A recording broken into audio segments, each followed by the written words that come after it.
That B note is really screwing me up.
Yeah, Randy, that's all me. That's all me, baby. That's all me. That's all me.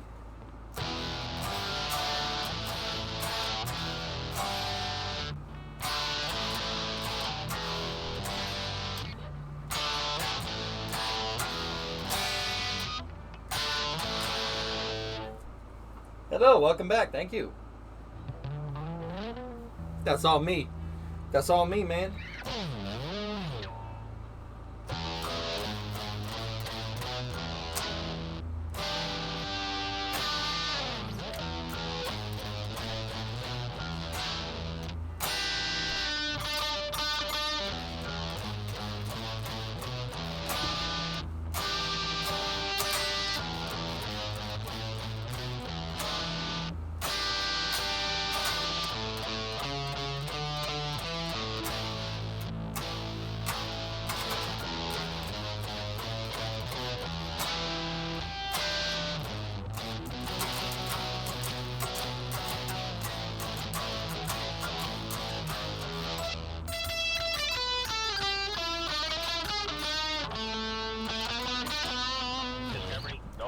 What guitar? It's a Fender Squier Stratocaster.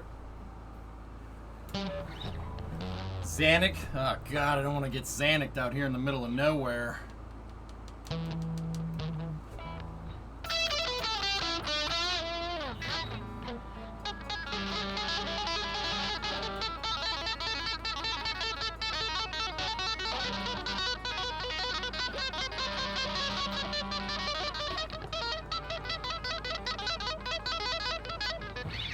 Gotta change the distortion for that. Hold on.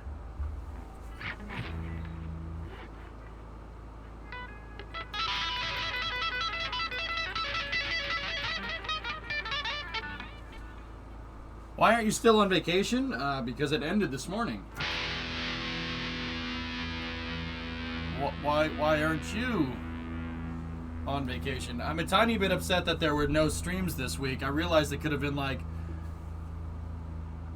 The tiny bit upset. I streamed this week, Sneaky. I don't know where you were. That sounded like Eddie? Well, good.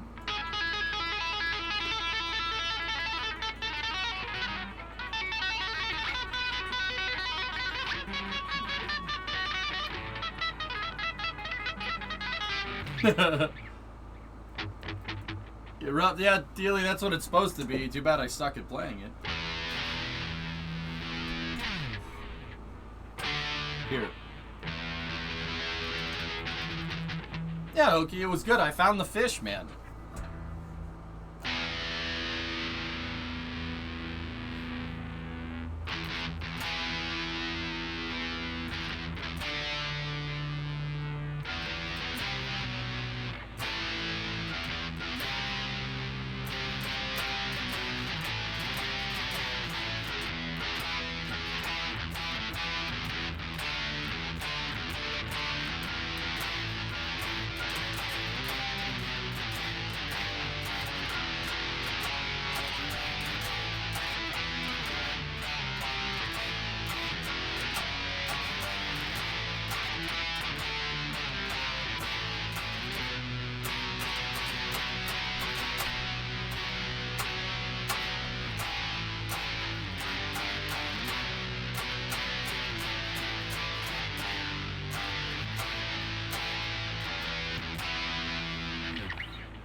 You'll find any cod at the Cape? I actually caught a bass.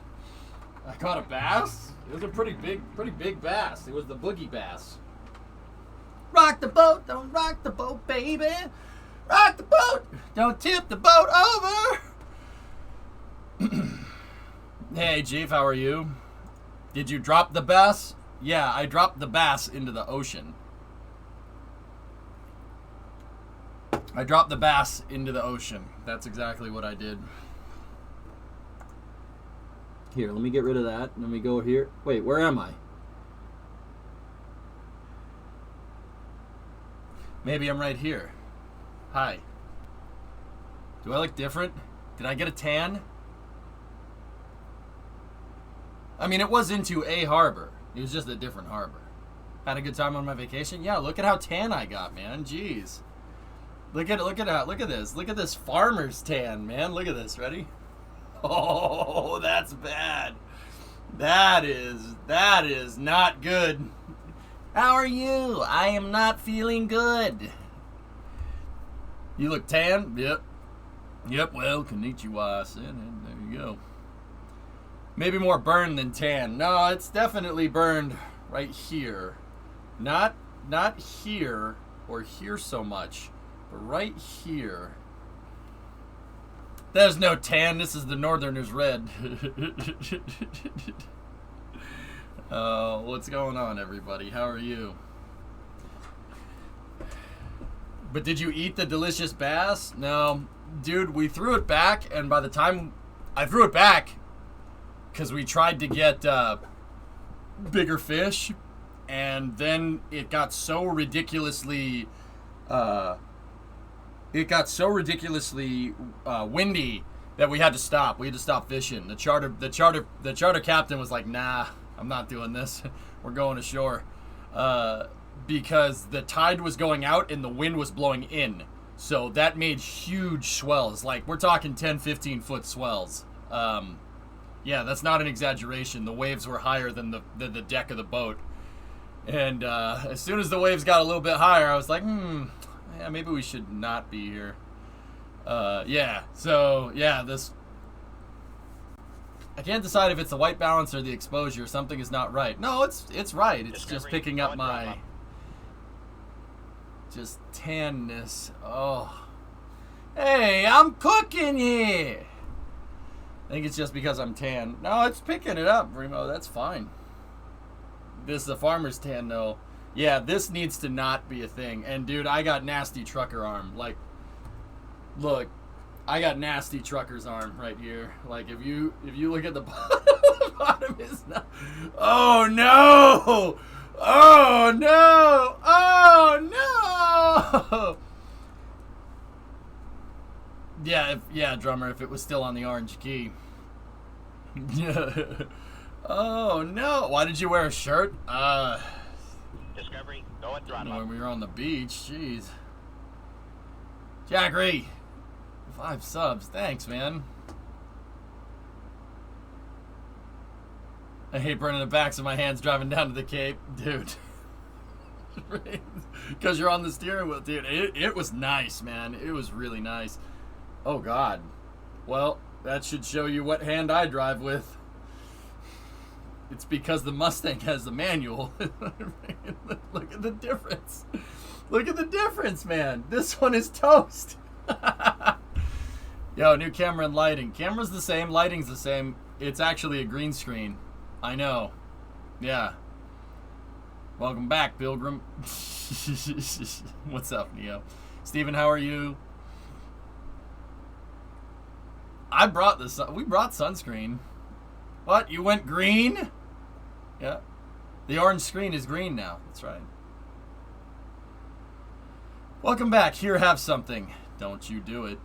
Don't you do it. Welcome back, Tan Man. Hey, thanks, T Man. Discovery. You poop face. Shaw, what's up? And my message got lost. I saw it. Welcome back. Thanks, Cairo. Okay. Oh, Remo's got the movie. Nice. Damn you, patrons. Damn you! Sunscreen. Who needs that? EJ in color. Yeah, I know. I don't know how I feel about this. This is... I keep looking over there because I see something bright. I'm like, who is that? Oh, it's just my future. Okay. Had any tequilas on our behalf? No, but Brimo did. I was driving around. Brimo's folks refuse to drive in Massachusetts if they don't have to. You look normal. It's unsettling. I know. I know. I know. I keep looking. I'm like, who the hell is that? Oh, that's me. Porter! Porter! What's up, man? Thanks for the 5 subs. Matt, wait a minute. Who are you? Matt, are you telling me you're the kazoo kid? 75 months. How was your little sneaky excursion with someone who's also sneaky? Discovery, go and throttle up. Look at this. Look at this. Look at this Fago. This Fago red. Oh, boy. It's still chroming out some of the Fago. It was good times. This isn't normal for me because you look the same pale Bostonian for the past 6 years. I know. I know. I know. There was space stuff. Hey. Context. Thank you. Now I'm waiting on Transporter 2. Wait, are you a Fago? What are you, a Fago? Do you need an umbrella? Or you need an umbrella when you're sick of what, are you gonna get sick from the water?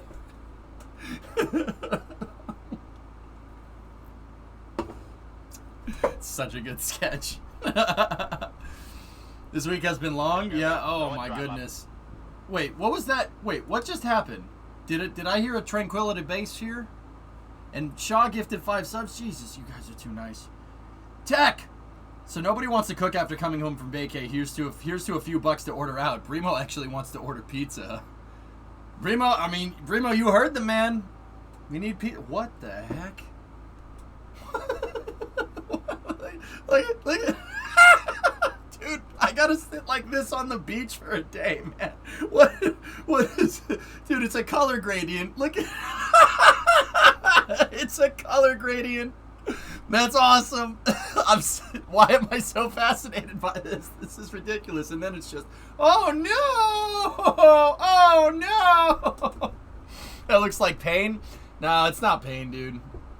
Like, okay, so most of it is tan. Most of it. This is nice and tan. This, on the other hand, not so much. Not, this is fine. Not here or here so much, but right here. Oh, I knew it. I had a mark on my face, Richard.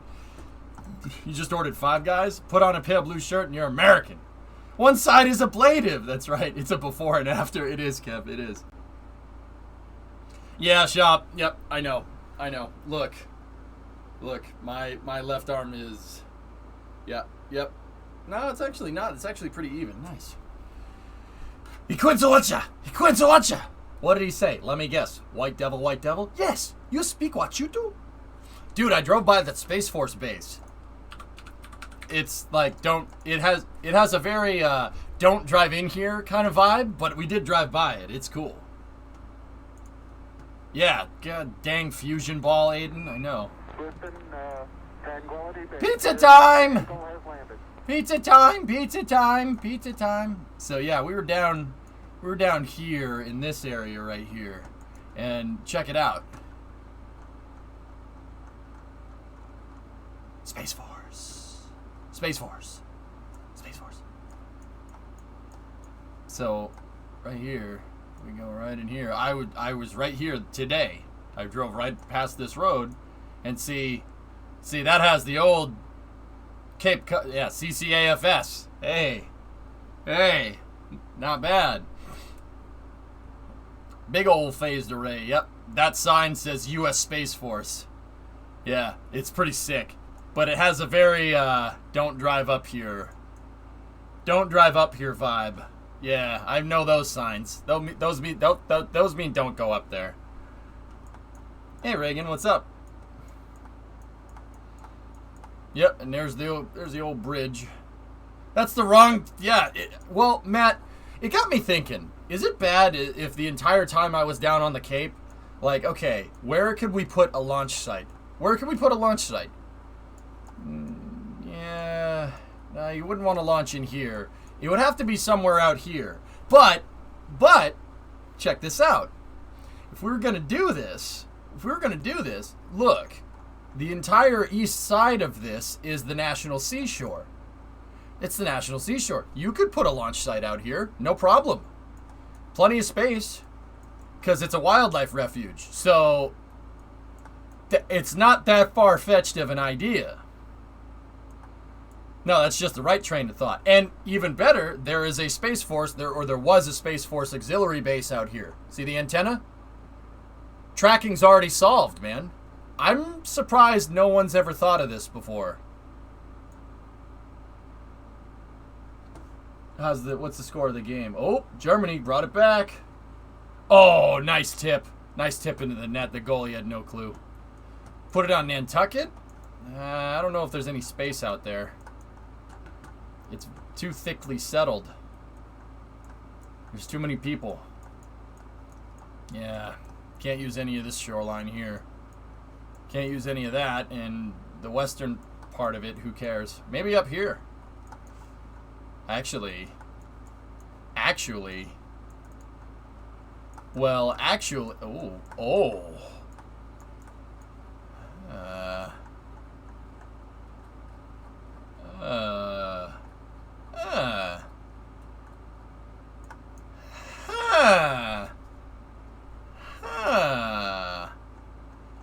Up here would be good, but you'd have to ferry rocket parts across the bay right here. It'd be better to put it up on the National Seashore.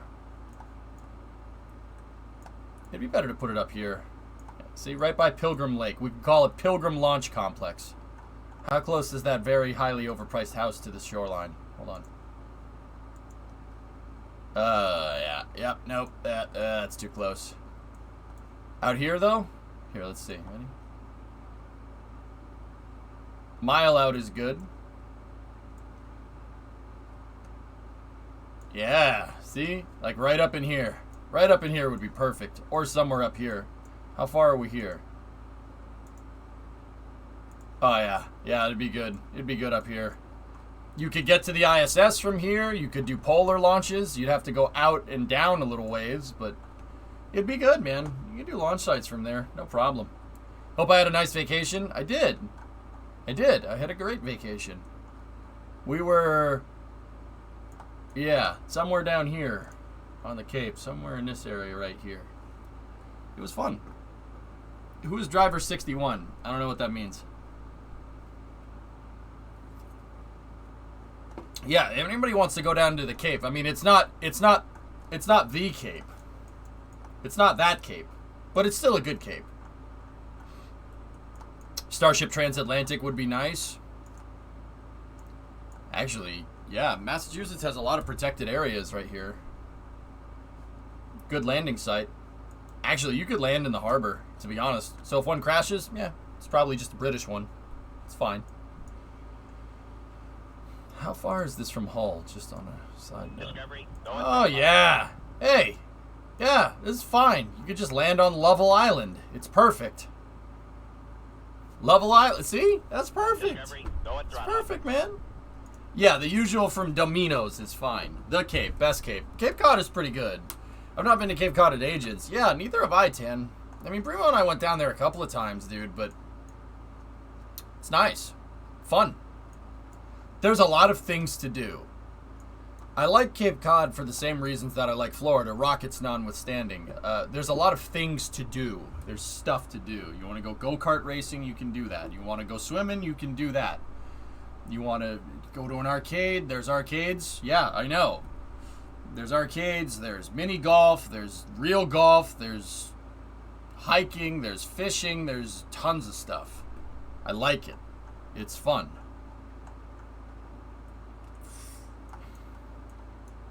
Yeah, it's a pretty good time. Pretty good time.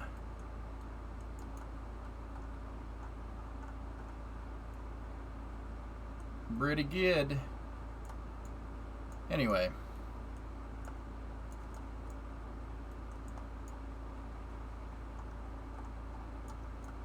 Last, please. This driver 61.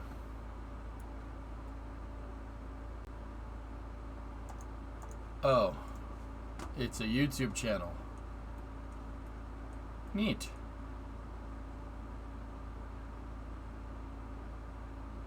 Cool. Sounds like a tourist trap. I wouldn't call it a tourist trap, no. I mean, it needs a launch site, Matt. It needs a launch site, okay? But also at the same time, take a look.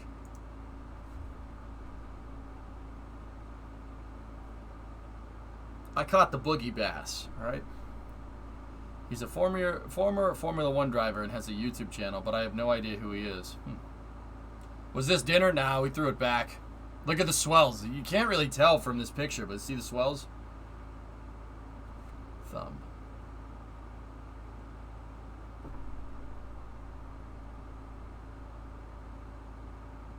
Yeah, Aiden, in passing. The price tag's hanging off of the fish? You shut up. I pulled that out of the water. Where'd you buy it? I need to take this crap.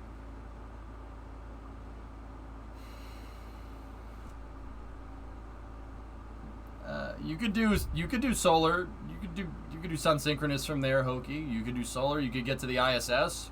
Why not? I mean, everything that goes. Oh, you could do Starlink launches from here, no problem.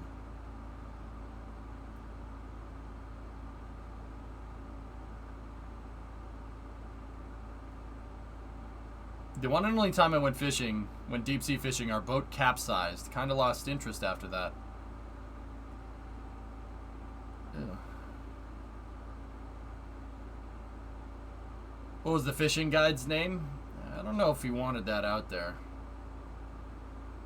But I was talking with all the guys on the fishing boat, and one of them's like, yeah, I'm Air Force ROTC. I'm like, oh yeah? He's like, yeah. I'm like, what planes do you want to fly? And he's like, what? I'm like, what plane do you want to fly? He's like, how do you... He's like, what do you mean? I'm like, you don't join the Air Force ROTC and not want to fly a plane. What plane do you want to fly? And he's like, all right, A-10. Do you know what that is? I'm like, oh yes, the flying cannon. And he's like, yeah. How do you know that? I'm like, oh, let me tell you about TPS reports. Yep.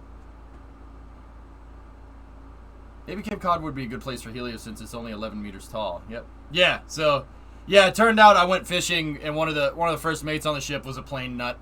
He's a plane nut. Yeah. It was a great fishing trip. Hey, Jack. Thank you. I'm like, yeah.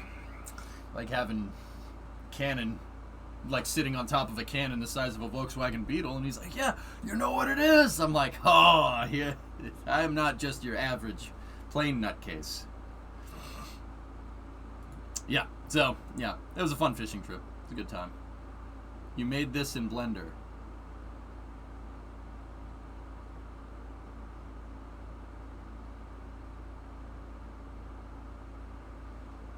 That's frightening. Okay. All right. So, I am a very advanced plane nut. That's right.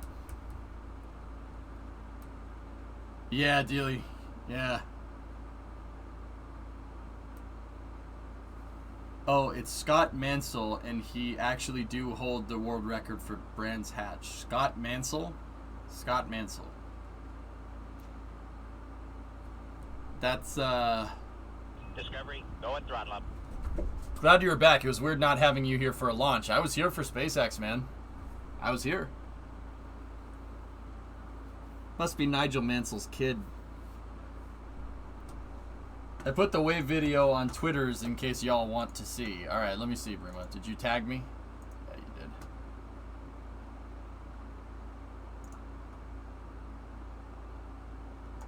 did. Alright, you guys... the pictures don't do it justice, Bree. They don't. But here, I'll show you. Check it out. That's loud. Yeah, this doesn't do it justice, man. These weren't the big swells. Those weren't the big swells. But anyway, we're dialed into Beam, so let's play some Beam. Started off with some nice and easy Beam. I mean, the swells were getting pretty dang high. They were.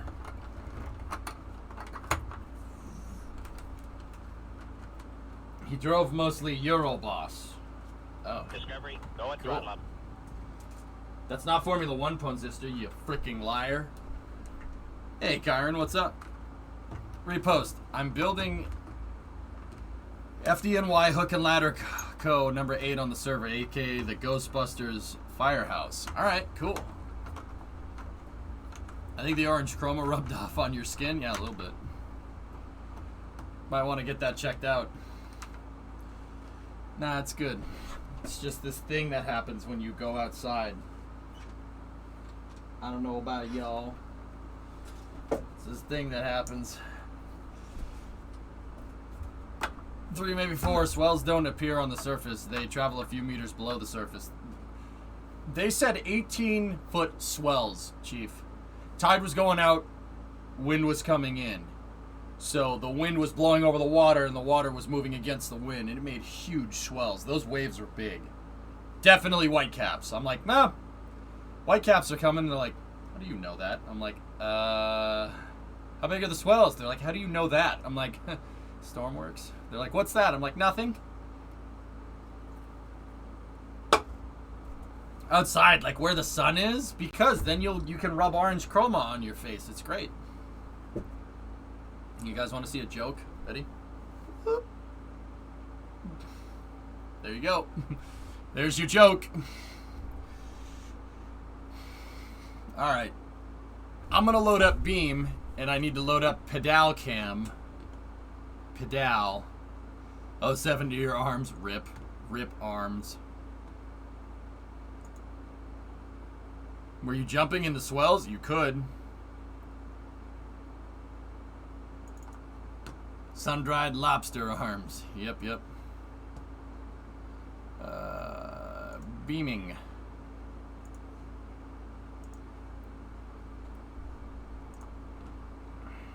You guys like Inside by Bob Burnham? Anybody watch that? That was our like go-to for this vacation. The only thing brighter than EJ's future are his arms. Thank you. Welcome back. I hope you enjoyed your break. It's alright. It's pretty good. Alright. I gotta go put socks on. I'll be right back.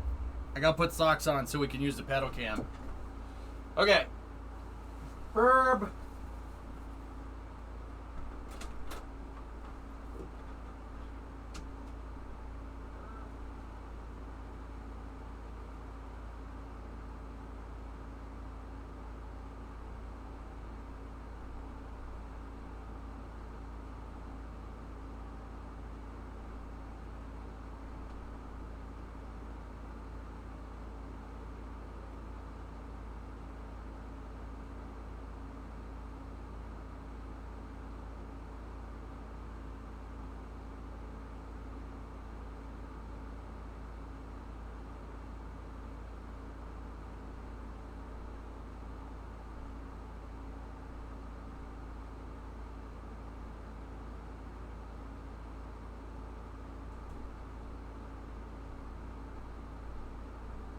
All right, let's go. Let's go. Poyejali. Ugh. Ugh.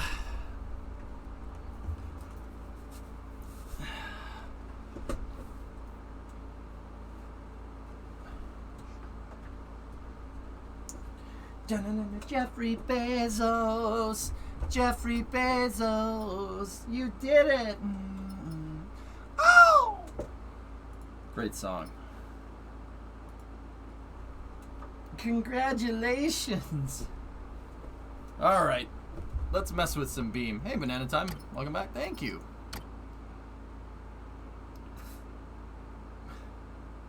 Is that the Great Hambino from The Sandlot in your background? No, but good reference. This stream sucks. Yeah, so do you. I mean, you're wearing socks, right? I would hope so. Oh, hi. How was high school? Don't you say that. Don't you dare say that. Stay here. Stay as long as you can. For the love of God. How can you make a joke at a time like this? Yeah.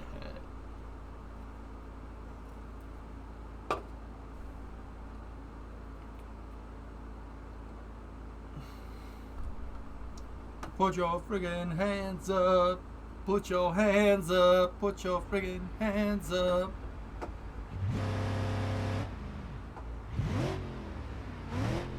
Alright. So, we'll go on a little road trip here. We'll go on a nice little dang old road trip here.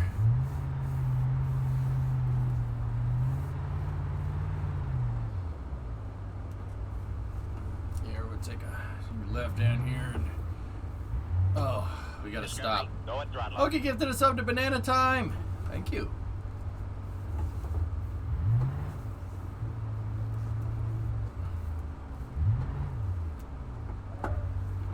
You showed the server map to a friend of yours. He was impressed.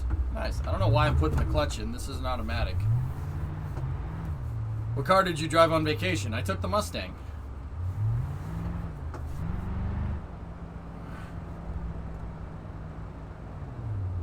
Debuto.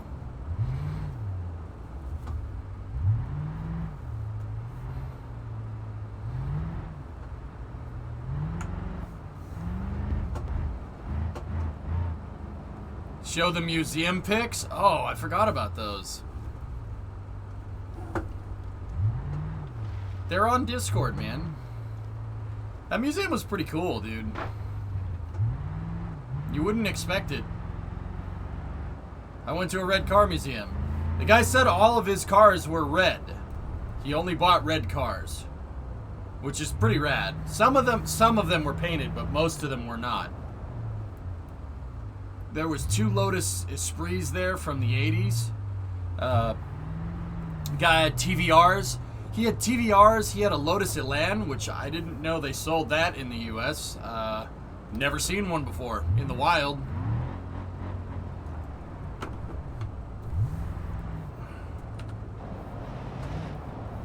It wasn't imported, Kyron. He said he bought it from a Chevy dealership, which is weird.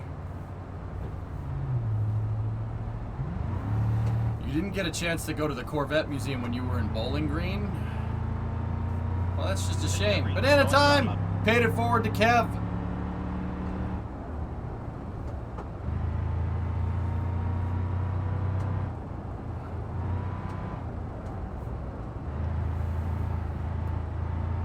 I'm just driving my pickup truck.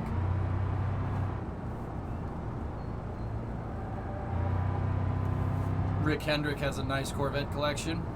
Yeah. Yeah, I would say so.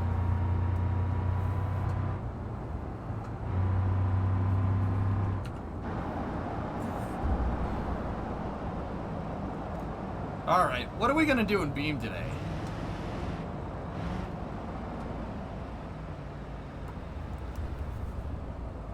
Can we make a hill climbing truck? You guys want to get the hill climbing, make a hill climbing truck?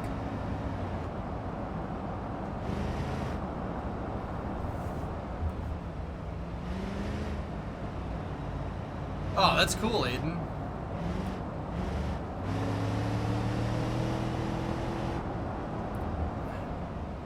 Can I see you drive something with a boxer engine? Oh. So the Rover from Satisfactory. Hey, missed your window. You missed your window. Now ear licking ASMR is bannable on Twitch. What?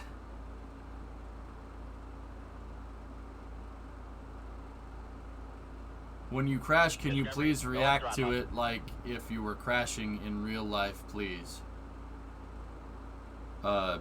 Sure. I mean, I don't know what that means. You know what? I don't know. I don't know what that means, but all right.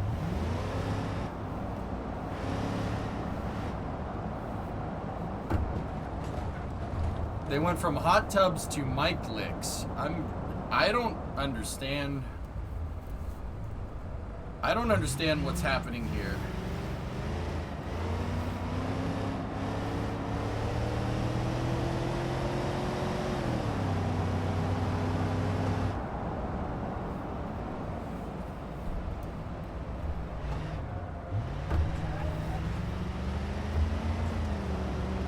I don't know what to do with my feet.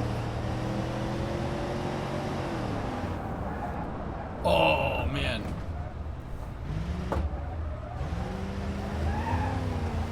I like this road.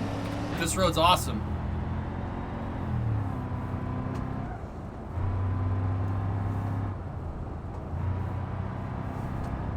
Nice sunburn. Thanks, man. Alright, here. Shift it into park.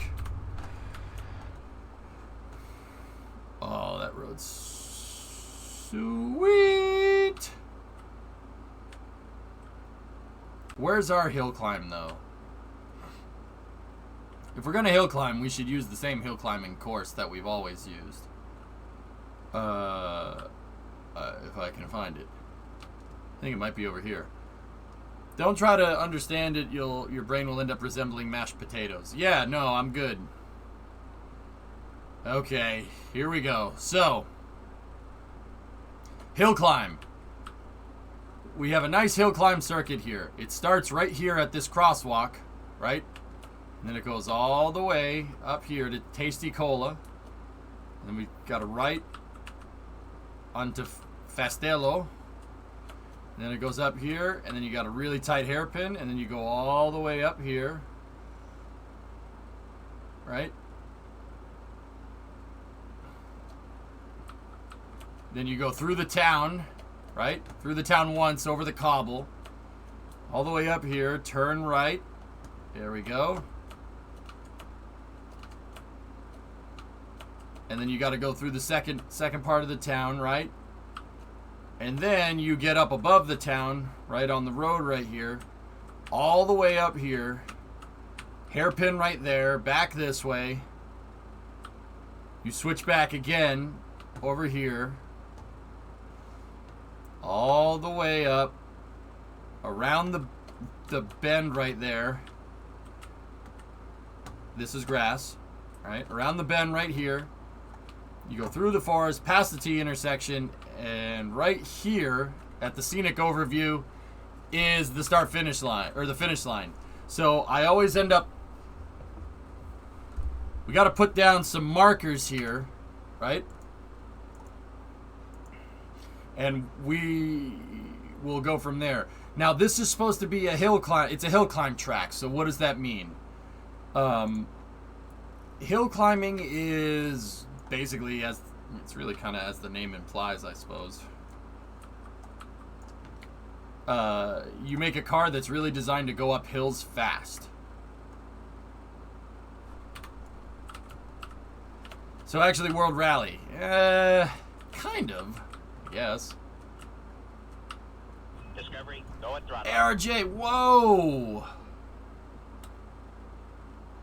Damn, dude, you guys are being way too nice. Hey, MC, what's going on? How was vacation? It was great. So, there's the finish line. And I'm going to need you guys to time, and I'll drive. Don't worry, to the person that asked about crashing. I'll probably do it. Trucks, what I like doing in Beam is taking vehicles that have no business doing stuff, like taking a truck and going hill climbing with it, and making it do that. Hey, Brandster, welcome back. Hey, thanks, man. There's synergy right there. So, here's what hill climb cars generally look like, all right? They're designed to make a lot of downforce. So, no, this isn't some crazy fad. It's there for performance. So, see, a pickup truck has no business doing hill climbs. Right? Bienvenido. Gracias. So, yeah. We need to take a pickup truck and make it handle, which is, my favorite thing to do. And then we need to give it a lot of downforce to make it get up that hill. Hey, Zelda, thanks for the bits. I appreciate it.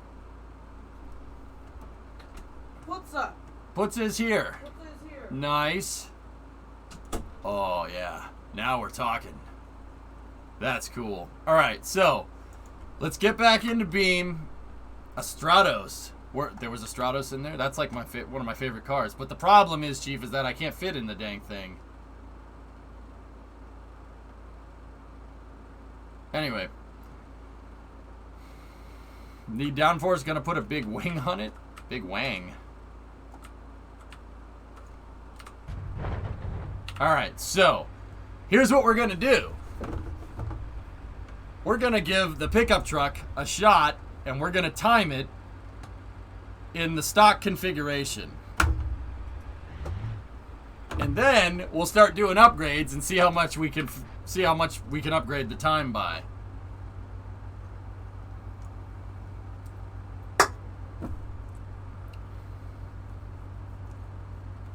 I just read what I wrote and it made me. Welcome back from vacation. Thanks, Hebrew. Mazel tov, I am back. Wait. L'chaim. All right, get your timers out. How's chat doing? Chat's doing great, buddy. How about you? Whoa, the arms are a little red. Yeah. So I upgraded the screen to make me not look like I'm dead and not be pale. So this is more what I actually look like, but I also just got back from vacation, so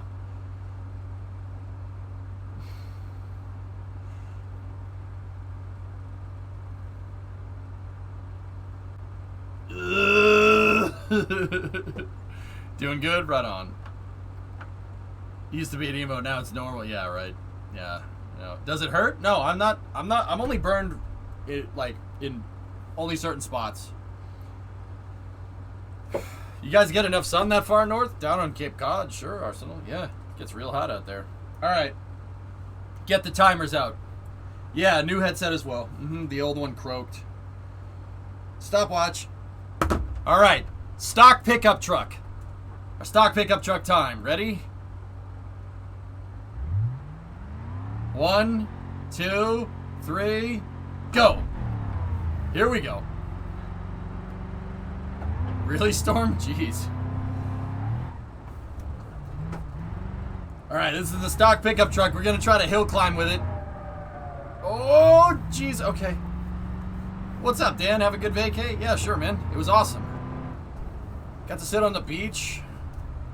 Got to ruin Brimo's day in mini golf. It was fantastic.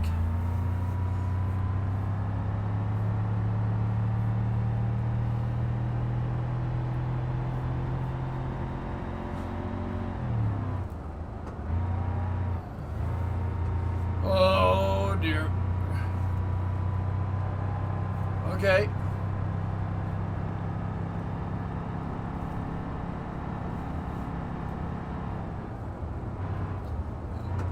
Okay, we're into the town. Oh, jeez. Oh, that was close. I almost bought it. Dude, this thing isn't the worst through here. I'll be honest. It's not the worst thing.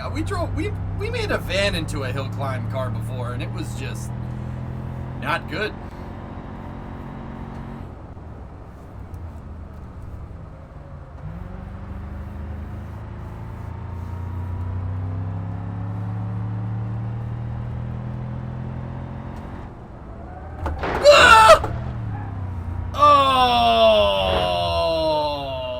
That time.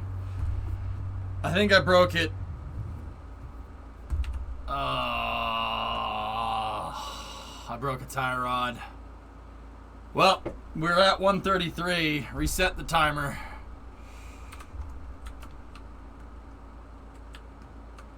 I think. You think? It'll buff out, guys. It'll buff out. It'll buff out. It'll be fine. It'll be fine. Look at it. It's good.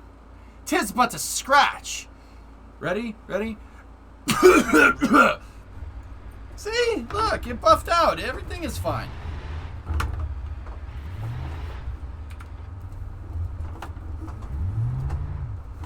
It's just a flesh wound. Look, you stupid guy. You got no steering wheels left. Yes, I have. Look. Alright, we're gonna have to time it again. Ready? 1, 2, 3, go! Schnell, schnell, weiter, weiter!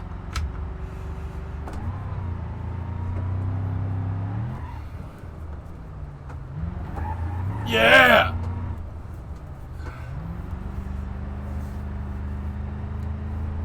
Aiden, I love that movie, man.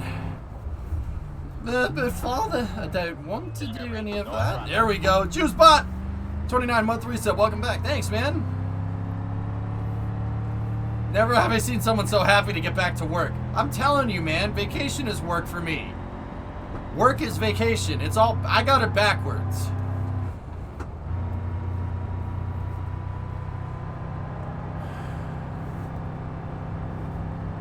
Yeah, I'll cough on your car. It'll fix it.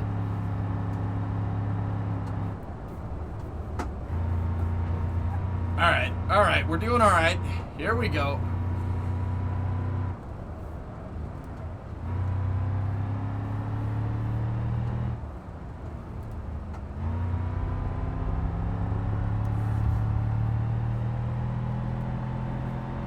I mean, it's like I was saying before, this thing is not doing as bad as it was, as I thought it would. Until I crashed it. Yeah, G-Nack, just a little bit, dude, but I tan, though, so it's good. Them Italian jeans, you know what I'm saying? I was also wearing jeans, just on certain days.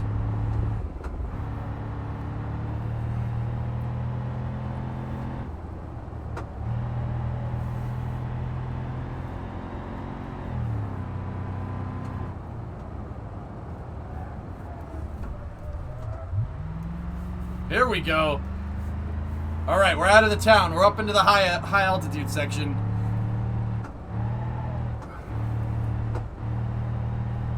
Come on, truck. Come on, blue truck. Oh, we're sliding it. Anytime the tires screech, that means they're doing something you don't want them to do. Or they're doing something that they don't want to do. Let me put it that way.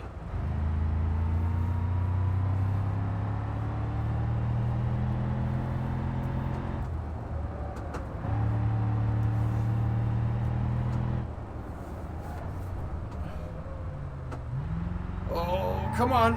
Oh, man. Did you hear the tire? We were up on one wheel there. We're at 2:45.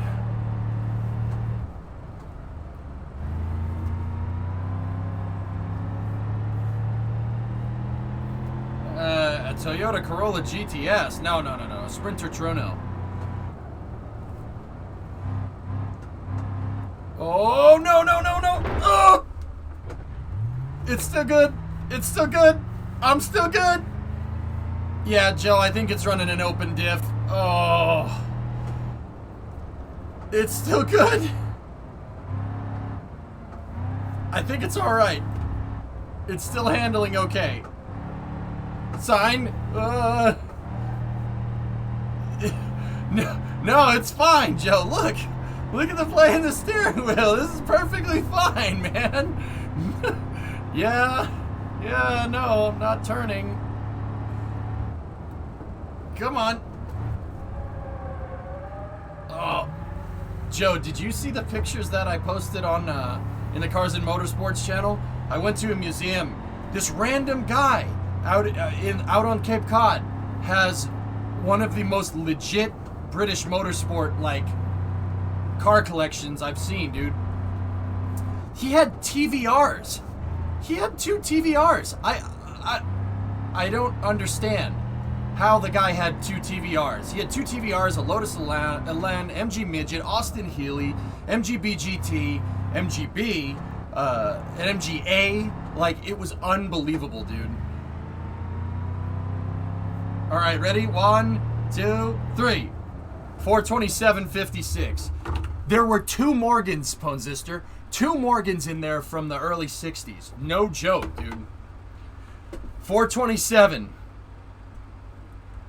Guy had...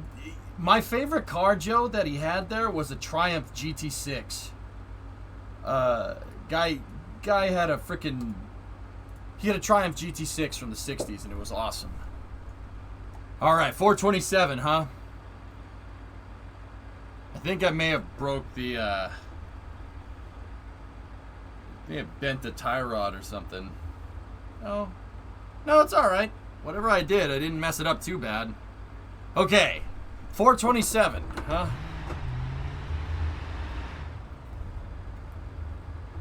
Well, I'm sure that's good for it.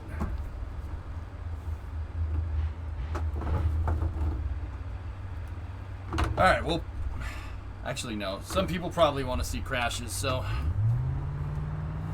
This truck did us well. Maybe we should buy another one.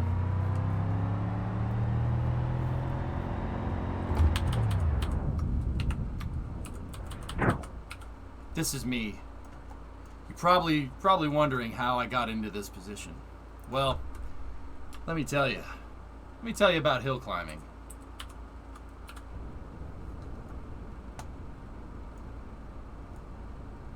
Now I'm free falling into a tree falling. No, it's all right. It's all right. We're still good. It's not all right. We are not good.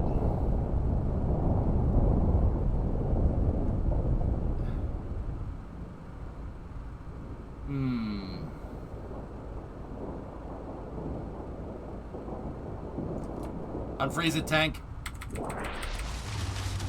Oh! Ho, ho, ho.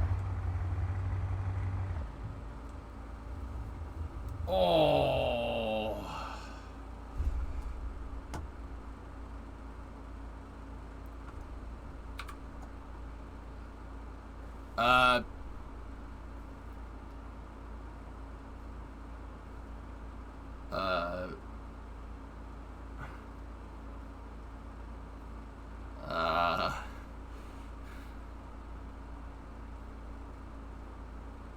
The transfer case is not supposed to be there. The transfer case, that thing is supposed to be down there, about 2 or 3 feet. No low ballers. I know what I have. My leg might be a bit scuffed. Yeah, I think there's an exhaust manifold where my right foot should be. I mean, yeah. The bed's all right though. Cargo would have been fine if it didn't fly out. All right, we'll just leave that there, and now, yeah, we'll get another one. There's a car in your tree. Yeah. You noticed that. You noticed that. Yeah, it's a funny story, man. It's funny. Actually, it's a funny story. You're gonna love this. True story. All right. Let's get back to this one, right? Spawn new. Is this Corsica? This map is called Italy, Neo. It's one of my favorite maps in Beam because just there's a lot of stuff to do here. You can make top speed cars. There's a lot of good driving roads and stuff. It kind of does look like Corsica though, but it's called Italy. But I mean, just going down to the truck orchard. Yeah, just got to pick a few trucks. That one wasn't right. Nice acceleration downhill. Oh yeah. No low ballers, man. I know what I have. All right, so let me turn off pedal cam and we'll do some work to this truck. So the cool thing about Beam is that you can mess with stuff. All right. So when I say mess with stuff, I can change anything from the frame all the way to the grill, the lights. You can change everything in this, and then on top of changing parts out, you can tune them. So we got a 427 to beat, okay? I was just thinking they should make a game like this that uses Google Map data. So basically Flight Simulator with cars. Yes. First, lock the diffs. Yeah, we are in fact running an open front and an open rear. Yeah. First of all, I need to make this. Yeah. Let's make it like that color right there.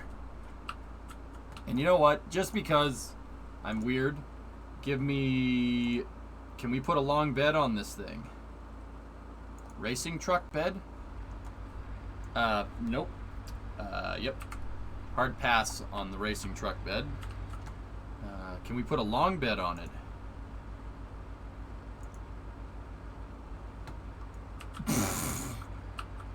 You know what? I'm keeping this. And you know why I'm keeping it?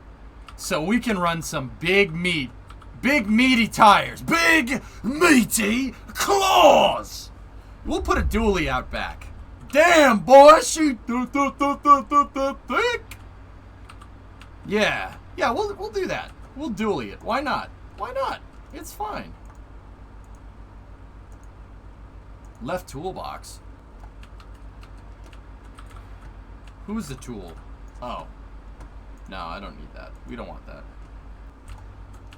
Yeah, single cab, short bed, dually. You know, whatever. Buff, puke, whatever.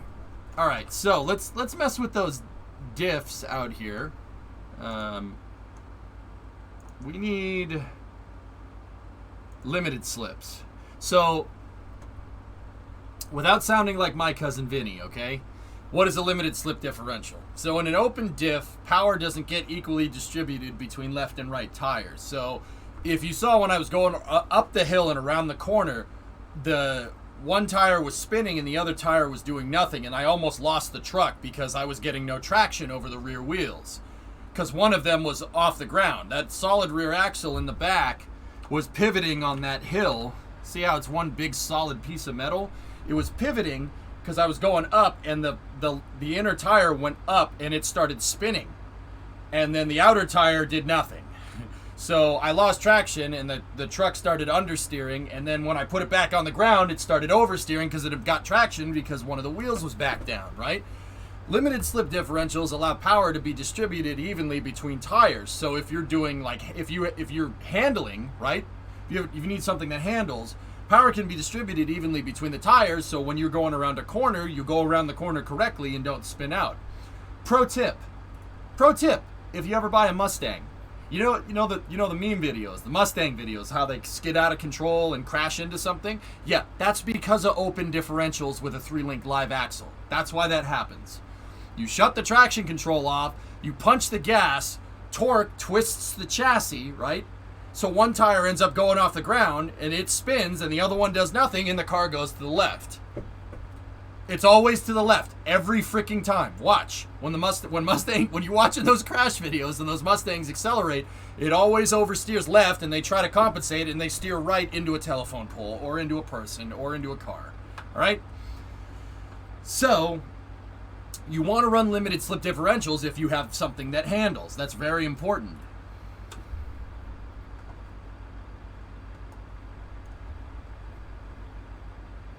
It's true, I crashed a Mustang 10 years ago that way. Yeah, Merc, I don't, if I'm doing a burnout, man, I'm putting my foot on the brake and just, I'm not gonna, and if I let it go, I'm not gonna keep stepping on the gas. I'll let it regain traction and then go. So my burnouts don't look that good. They're like, you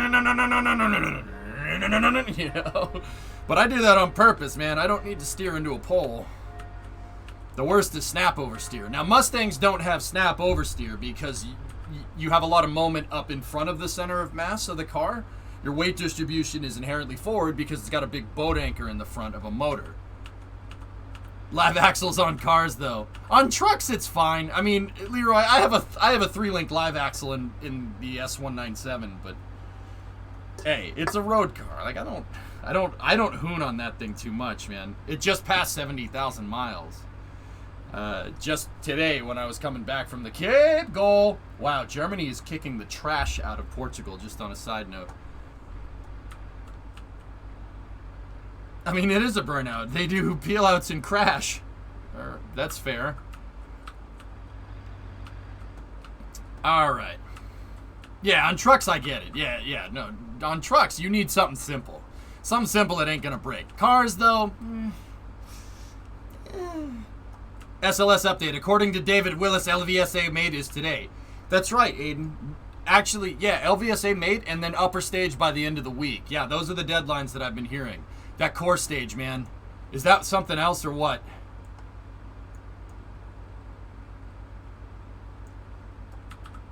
It's cool, huh? All right.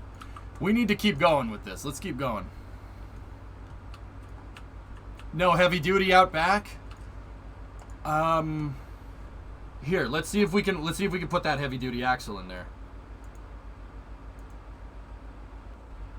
Oh, yes. I think in order to get the dually wheels, we need to run heavy duty 8s. Bro, let's go.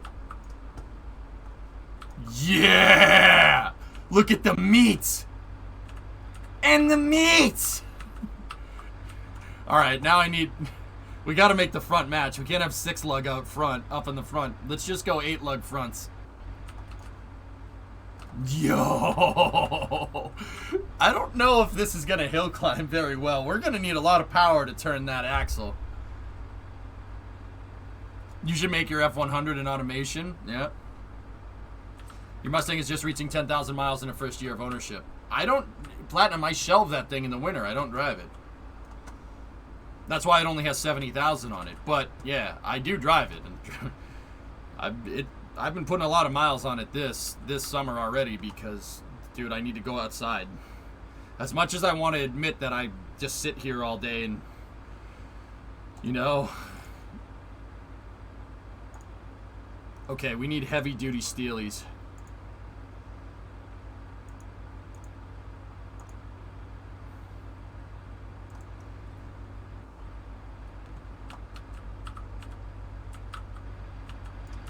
No. We don't want 10 slots. Do we have...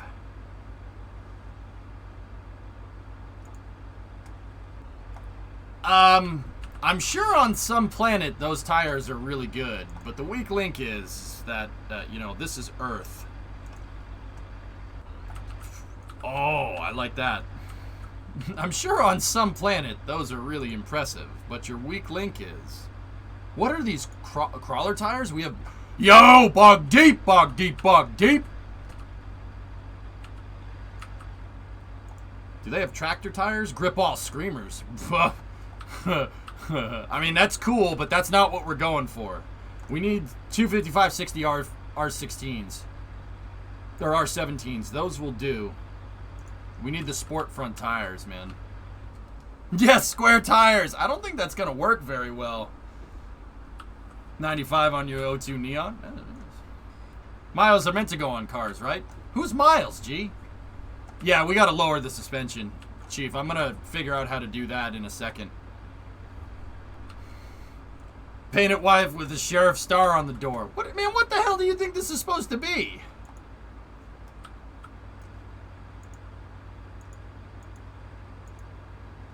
Ooh, I like that red. That's nice. Coils in the rear. I'm not sure we can hook that up. Here. All right, let's start with the front. We really got to do some suspension work. The truck has power. It has power and it has torque. But we need to get this thing low to the ground. Hill climbing cars need to have a low center of gravity. Because going up the hill, like going up and around a corner, really screws with the weight distribution on a car.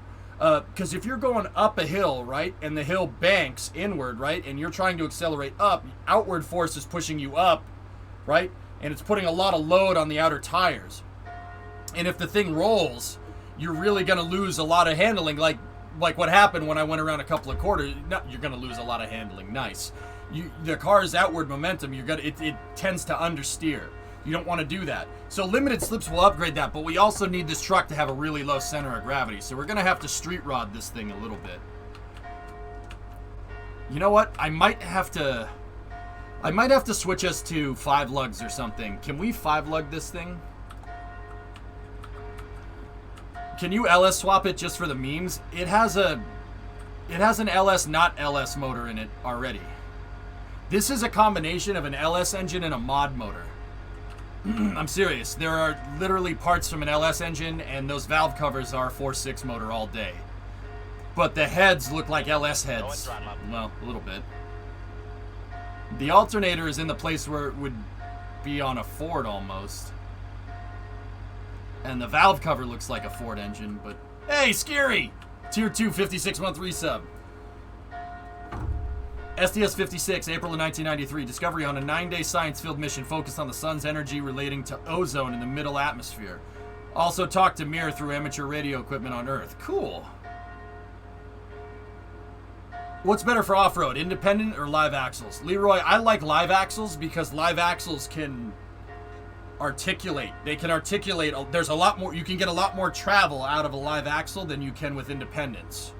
With independent suspension. That's why everybody that, if you go four-wheeling, if I type four-wheeling right here into Google's, also, Scary, take note.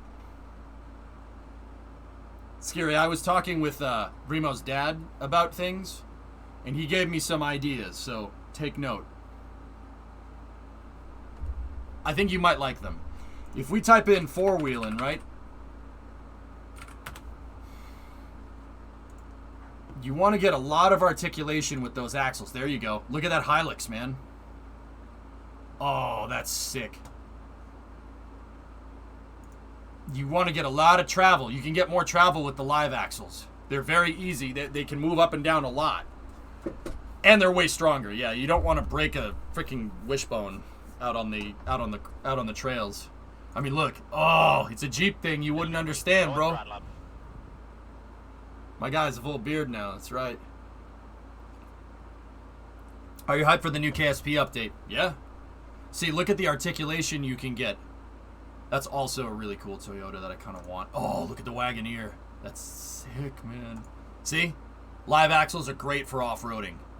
Great for utility. They're very simple. In less parts, the best part's no part. Less parts, less things to break. Now, don't get me wrong. There are capable off-roaders that have all independence. A Land Rover is a good example.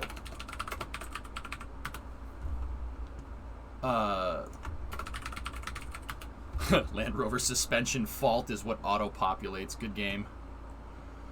So Land Rover does use independent, and it does work. It works. It's pretty good. Toyota, a 4Runner, I believe, also uses this as well. They use independent all around. It doesn't necessarily mean it's bad. It's just better utility. You can also ratchet strap live axles to compensate if you break a shock or a spring. That's right. All right. So you know what? We might need to switch. I'm gonna switch to 5 lugs. 5 lugs will give us more rim options here. We need to get this thing low to the ground, man. It needs to be real low.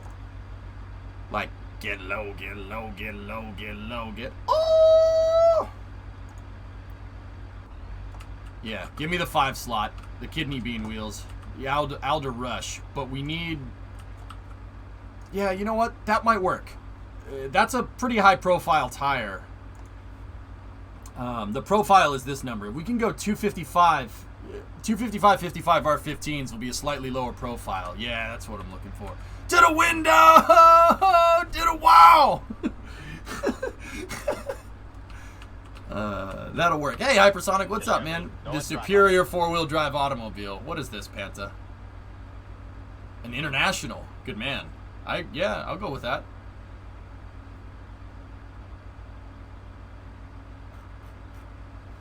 Put 40s up front? Well, we're making a hill climber, Creation. We're not making an off-roader, dude. So, I'm trying to turn this truck into a hill climbing truck. The only reason I put a dually out back is because I want to run big tires. The Chad International Scout versus the Virgin Jeep. Laughs and Mark 1 Bronco. Actually, you know what the first production car was, Panta, to offer full 4x4? It wasn't Jeep. I'm serious. Any love for Land Rover? I like old Land Rovers. 59 Ford F100. First pickup truck that ran 4x4. True story. Actually, Iron Spark, my buddy Mad Ford Engineering streams on Twitch. He's rebuilding his Land Rover called Bessie. It's a series 3, I think. Dude, it's cherry, man. It makes me want to buy a Land Rover. 15 R40s. Oh, yeah. Oh, okay. Discovery. Yeah, but that's 245s. Oh, man, this is mini truck stuff, dude. I think that might be a little too small. That's right, Panta. Gold Falcon, 1 year, man. It's old. It's the old stuff, Vin. Mick works on the old stuff, and I like the old stuff. Hey, how about I meet you in the middle, Cray? I'll meet you in the middle and get a 245-50. Discovery. Yeah, that'll work. Sitherly, 15 tier 3 15-month resub. Damn, dude. Might need a bigger rim. All right, let's see. Do we have a? Let's see. Do we have like a 16x10 or something? There's a 17x10 clockwise. Oh, that wheel. That's the wheel we put on the track machine. Those rims cost more than the truck. Let's see. Do we have a 17x10? We have an 18x10 Folk ZT55 with whoa. Yo, that is some hill climby meats. I popped over to Mad Ford. Dude, yeah, no, go over there and follow him, dude. Mick is awesome. Now, Pone Sister, there's what I know about cars, and then there's what Mick knows about cars. Mick's car knowledge is up here. EJ is down here. Like, he's good, man. He's real good. Pone Sister, he rebuilds cars for Jeremy Clarkson, Richard Hammond, and James May. I'm not kidding. He works with Drive Tribe, which is their YouTube channel. Jeremy, Richard, and James have a YouTube channel called Drive Tribe, and Mick does the work for them. So that should tell you everything you need to know about what Mick knows about cars. Oh yeah, Pone Sister, look around his shop, dude. There's a Cosworth sitting in the back somewhere. Last time I checked.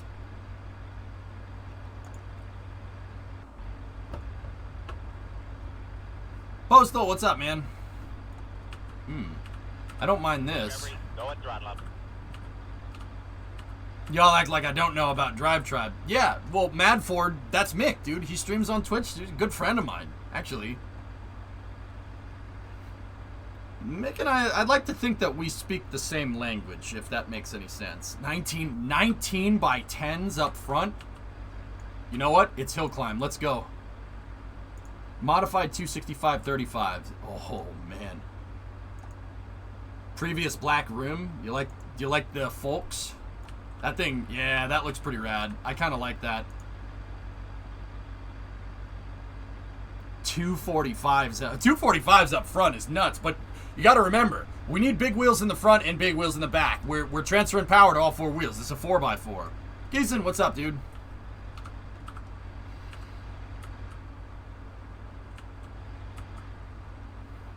Sparrow, that's weird. Dude, the farm show is amazing, Thor. I watched the first episode.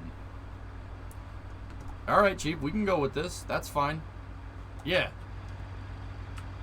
I mean, what are the race oh boy. Is that a slick? Yeah, that's a slick. Does it look good on the pickup truck? If we lower it, that'll look okay. It might be a little bit small. The tire, not the rim. The rim is the right size. You know what? Let me go down here and see if they make that in a smaller size. What do we have here? We have ET73s. They make them in an 18. 18 by 10 ET73s. Yeah, I'll take that. Please don't say the tractor's too big. See, and yeah, Chief, we can run a slightly bigger profile with these. 275/55 R18. See, that's better for the truck. But then again, profile is how thick this part is right here, guys. The lower the profile, the better the car handles to an extent, all right? There's limits to this, but essentially, like if you have the belt part, so the part with the ridges on it up here, the tire, right? And you have the rim right here. A higher profile will give you a smoother ride, but if you're like going around a corner, the belt and the rim will move laterally like this, and the sidewalls will bend and flex. So you don't get as good a performance as you could because the belt and the rim aren't moving as one, and there's secondary action in there, and that motion can really make handling a lot worse. So like you see it's very prevalent on Formula One cars. Like if you watch Formula One and you see like Lewis Hamilton go around like through a chicane and you see the tire hit the rumble strip, the tire is always wiggling back and forth. It does screw with your handling a little bit. So I don't want full profiles here. 275/40 R18s. Yeah, 275/40 R18s should be good. Now what I need here, those tires are good. We got a limited slip up front. Independent front suspension on this thing. 355 should be good. That's all fine and dandy. We want a sport sway bar up front, and then I want to put the race coilovers on here. JDM lowered. Oh dear. No, it's not a stance boy. How about Ibishu Dove coilovers? No. Just give me the race front. I'll just go adjustable. It's not JDM. Bona, my ties, mate. Last for a cool Hearts of Iron 4 mod. Over your break, I found this HOI 4 mod. Yeah, I know about Old Word Blues. The Fallout. Yeah, that's pretty rad. Oh. What am I looking at there, Christian? Ugh. I hope everyone's okay. That John is slammed. Yeah, right. we gotta make the carpets match the drapes here, so to speak. All right. But see, with the race coilovers, I can adjust the spring height. We can lower it by 20 mil right there. No. All right. Yeah, there we go. Yeah, I like that. You ever tried War Selection? No. Or any RTS. I played a lot of StarCraft. StarCraft is what introduced me to Twitch, Babish. So I watched the Day 9 Daily a decade ago. Literally a decade ago. Yep, don't like that. Okay, can we end this conversation, please? Oh, boy. I like Hearts of Iron. I have played Hearts of Iron on stream. I actually played it a little bit over vacation, believe it or not. Gotta get that micro and own those noobs. That's right, yeah. Mm-hmm. Alright, so now we gotta go mess with the back. I mean, unless we want its butt up in the air like that. HOI 4 is fun, Babish. It's a fun strategy game. It's not commanded... It's not Civ, but it's not StarCraft either. It's a grand strategy game, so it's like halfway in between.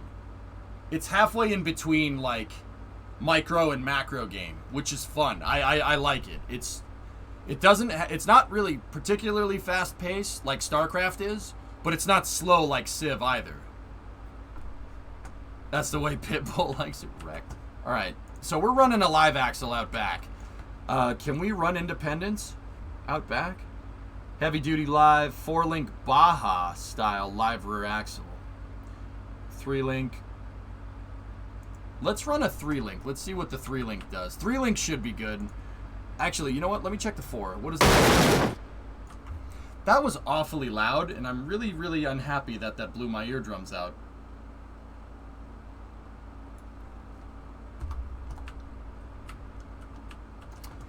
Yeah, if it could not do that again, that would be really good. What? Chad, I can't hear you. What? How about we don't... How about we... Let's stick to the 3-link. 3-link is like what my Mustang has. 2:30? Who's on first?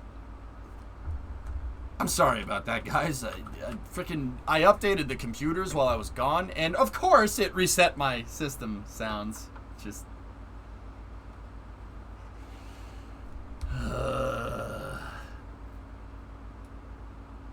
Who's on second? What? Alright, so a 3-link axle here should have... Yep, there it is. It has a panhard bar. Yeah, I think it has the panhard. Oh, yeah, there it is. So, that's not a panhard. Those are trailing arms. Or at least is a trailing arm. I think the other one might be in the way of the gas tank. So, here. You know what? I can take the bed off for a second, and I'll show you. Okay. Yeah, it is a 3-linked. Alright.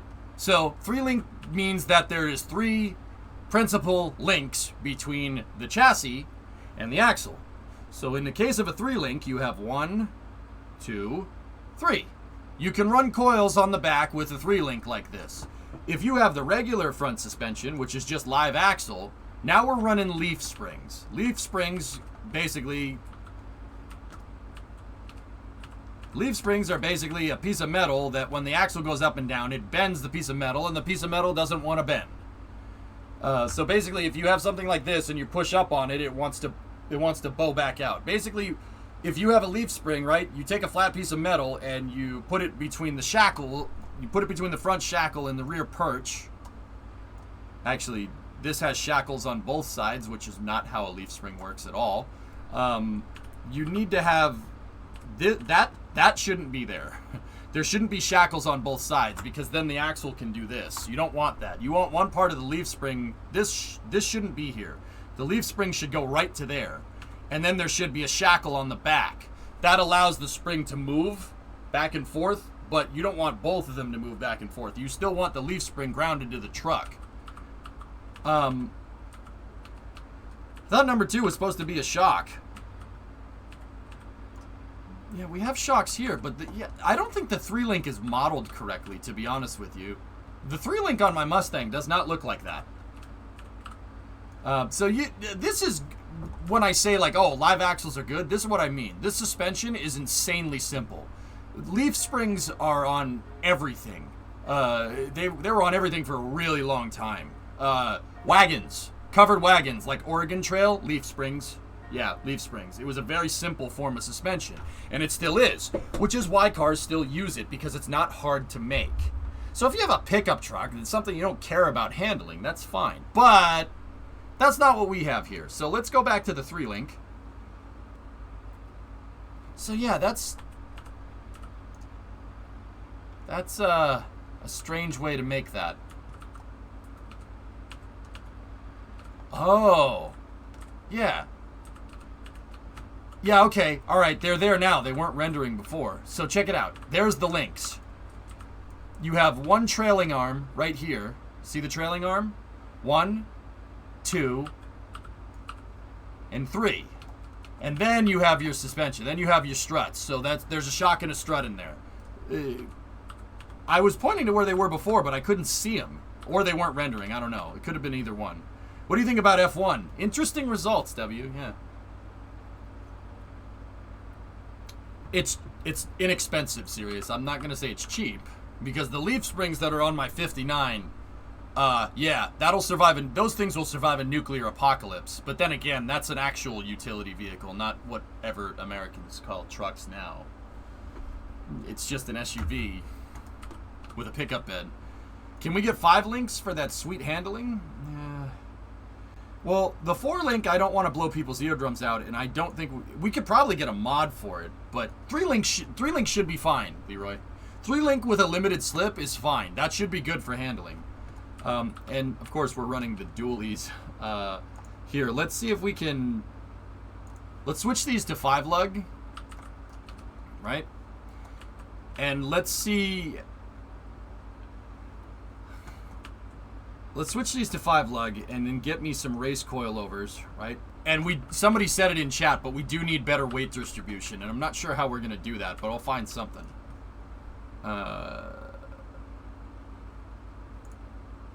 355s, yeah, we're running 355s front and back. That'll be good. Hey, Louiso, what's up? All right, so let me put the dually bed back on. Wait, we can run a step side, really? Whoa, that's cool.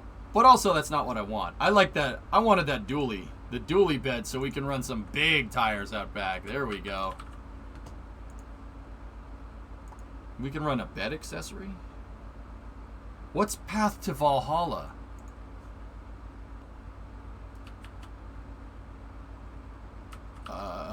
That's a mod that I don't understand. All right, cool. Let's how about we just run the cage?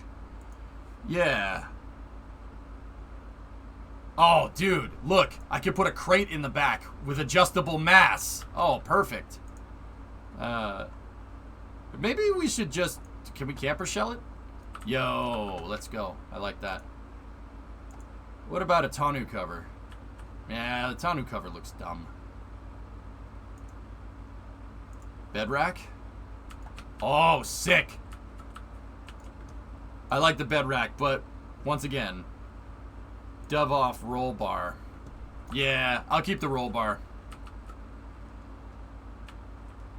Yeah, Chief, we gotta find a way to keep it down, but we'll do that in a second. But the weight! Yeah, right?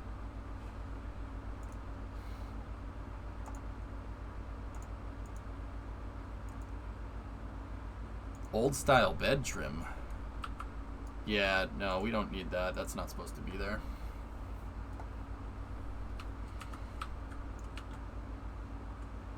Wait, can I...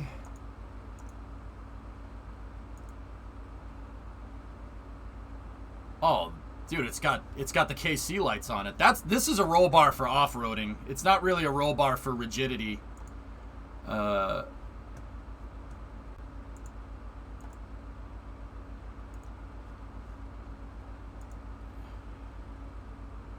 Discovery, go at throttle up. Hey, Num, 3-month resub. I like the track-ready emergency plumber look. Yeah, I kind of like that too, Tylen, but, yeah. Chromer? Chrome it? Oh, red and chrome looks pretty cool. All right, we'll put that there, but once again, this is more of a four-wheeling roll cage. Like, if the car flips over when you're off-roading, yeah, you don't get crushed underneath chassis. This isn't a rigidity roll cage. Per se. Like, that's not really what this is designed to do. This won't really keep anything rigid because it's in the pickup bed. And the pickup bed is essentially, like, how these trucks are made. And they're still made like this for the most part to this day. How the truck is made is you have your wheels, right? And then it's all on a chassis, right? It's all on a chassis, and all the suspension is contained on the chassis, right? And then on top of the chassis, right, like this, that's where you have your pickup bed, and then your cab, right? And then you have your front section right there. And these are all attached to the frame. It's called body on chassis. Cars in the 50s were made this way a lot. Most cars are not made this way anymore. I don't think I can think of one that's made this way. The last car that was made this way was the Crown Vic. So putting a cage right here doesn't really do anything.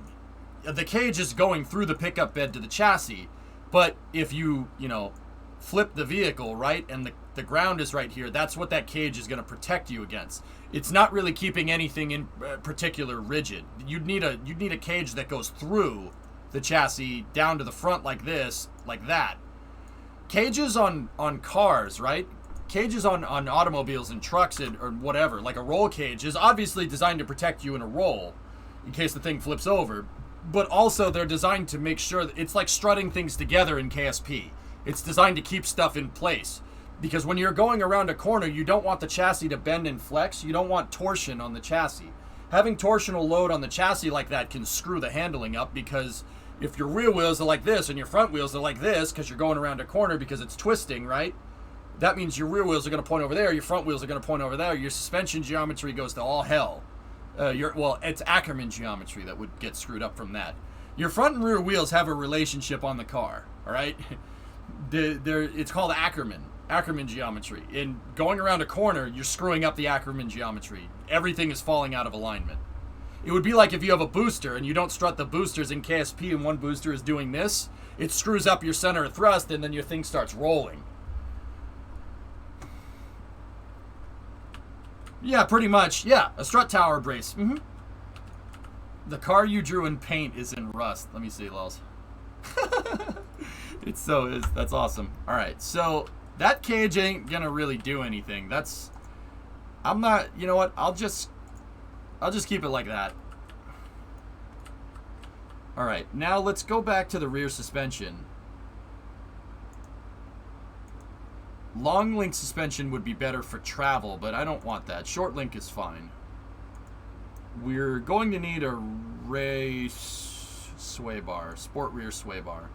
Sway bars are basically holding the left and right, the hubs for the left and right tires relative to each other. In this case, it's the rear end to the chassis of the car to make sure that you don't get body roll. If your tires are touching the ground like this and the car's going around a corner, the tires will do this and the body does that.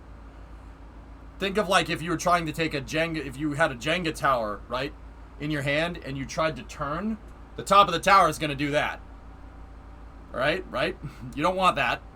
That's the car equivalent, because once again, you have your tires and your suspension that's stacked on a chassis with the body on top of that. You're going to get a lot of body roll. All right? We want low center of mass to prevent that, right? Obviously, but also you don't want the wheels to be moving independently of each other when you're going around a corner. You don't want them to bend and flex. It keeps it rigid. It's basically a strut. All right. It's basically a strut that connects it. See right there? It's a strut that connects the left and right hub.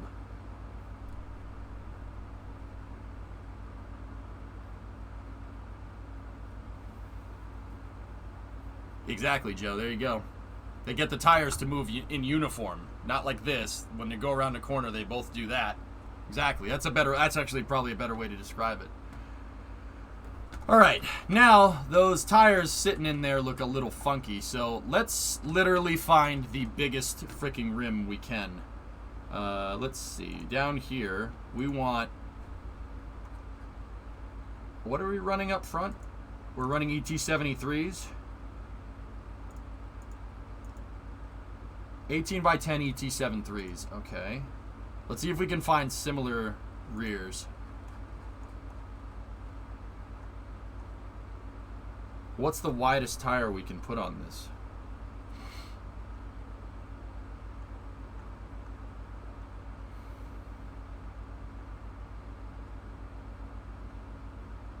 $18 by 11s.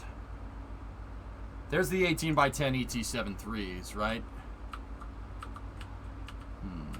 Hey, Josh, welcome back. Thank you. Tree, how are you? My tires to go like this. Not like this, right?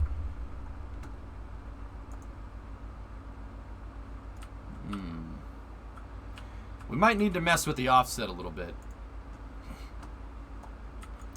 You know what? You know what? Let me go back to the 8 lugs.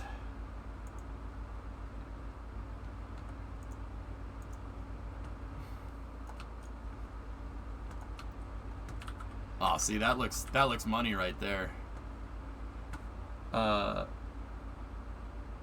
Rear wheels. What options do we have? We have Gavril HD 350.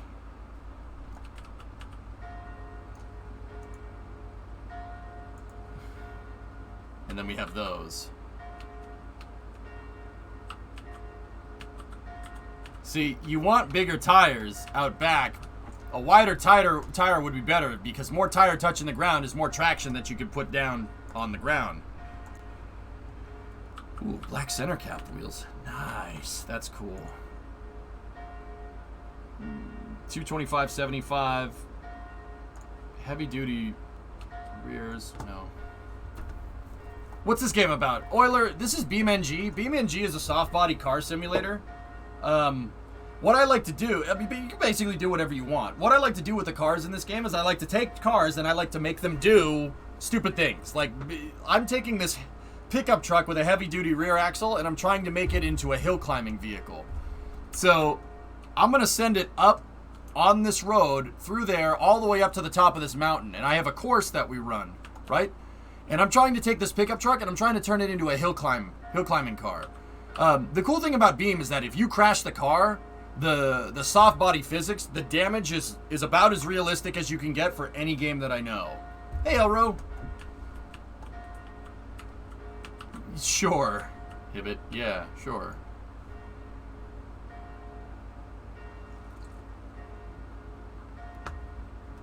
Sure.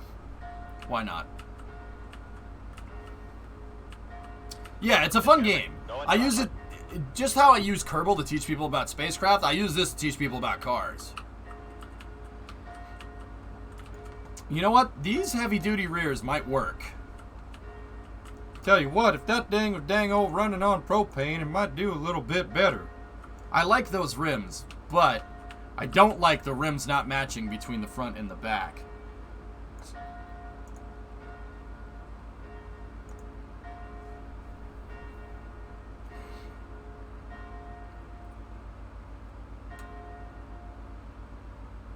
Can we run lower profile?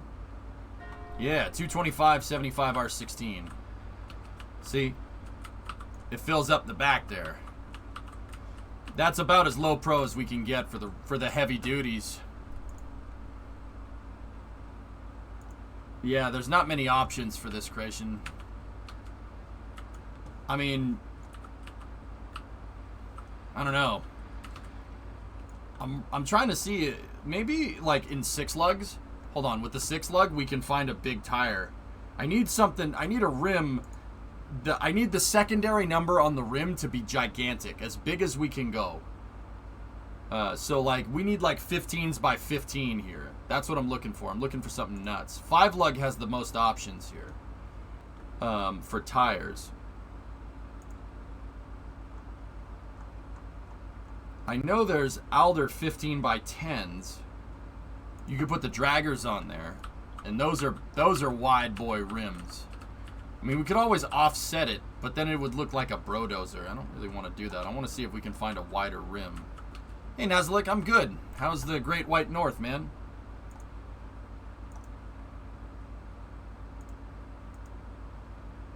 See, there's a 15 by 12. 15 by 12 dragger.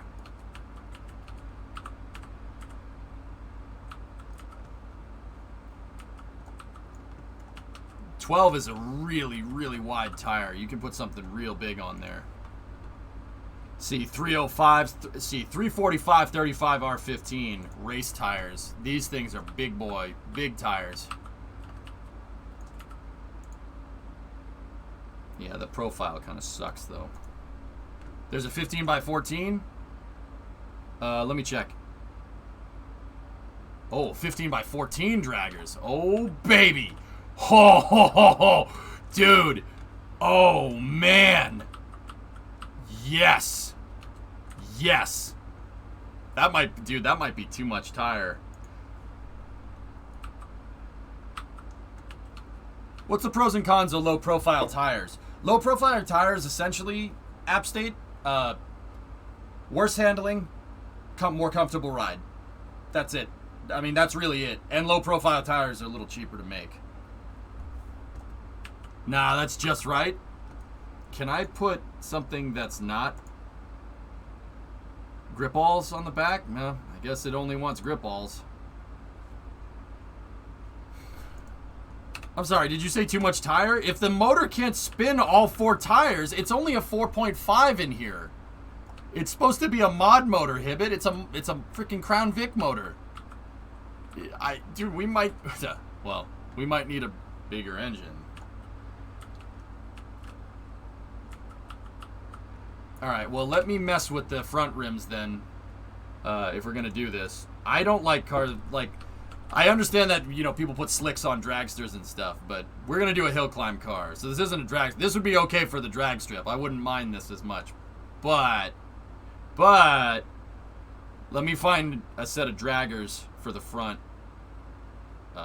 and go from there. Front wheel hubs. Once again, this is a hill climbing truck, so we need as wide a rim as we can get. Because we have drive going to all wheels here. There's the gold basket weaves. Yes! Oh, that's cool. I wish they had the basket weaves in a 15x14. Actually, you know what? I'll check. Why not? Let's see if we can... 15x14 basket weaves? No?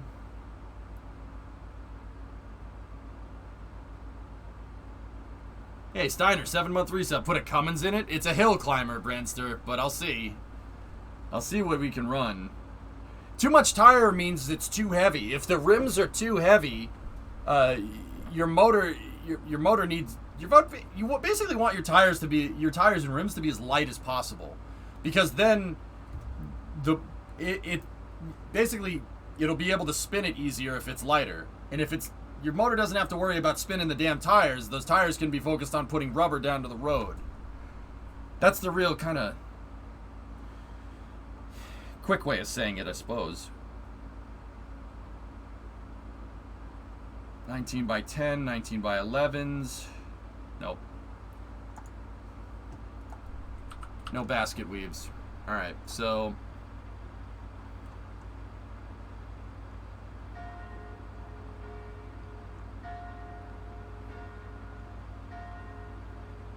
(15x7) dragger front wheels. Do we have a 15x8? Oh, 15x8 draggers up front could work.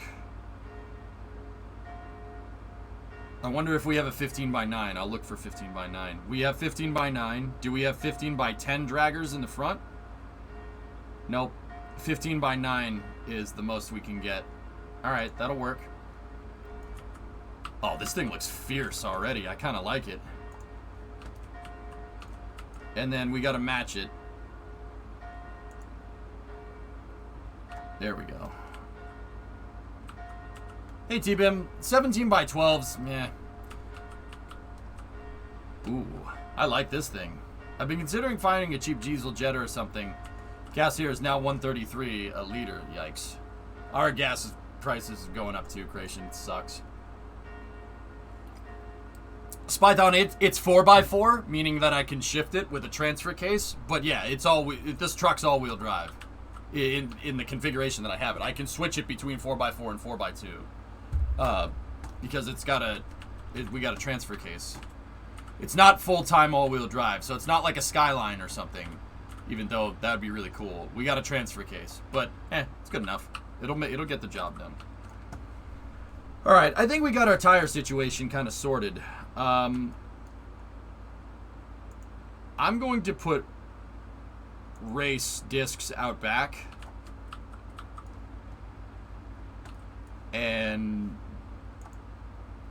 race discs up front. You really need to put an emphasis on braking here because we're starting and stopping and starting and stopping because we're going around all these corners. Full race.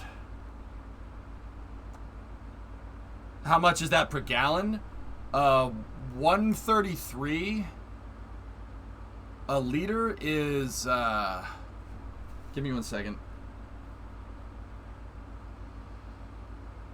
That's like $7 a gallon, $6-7 a gallon, if I'm remembering correctly. Yeah, for gasoline. That's yeah.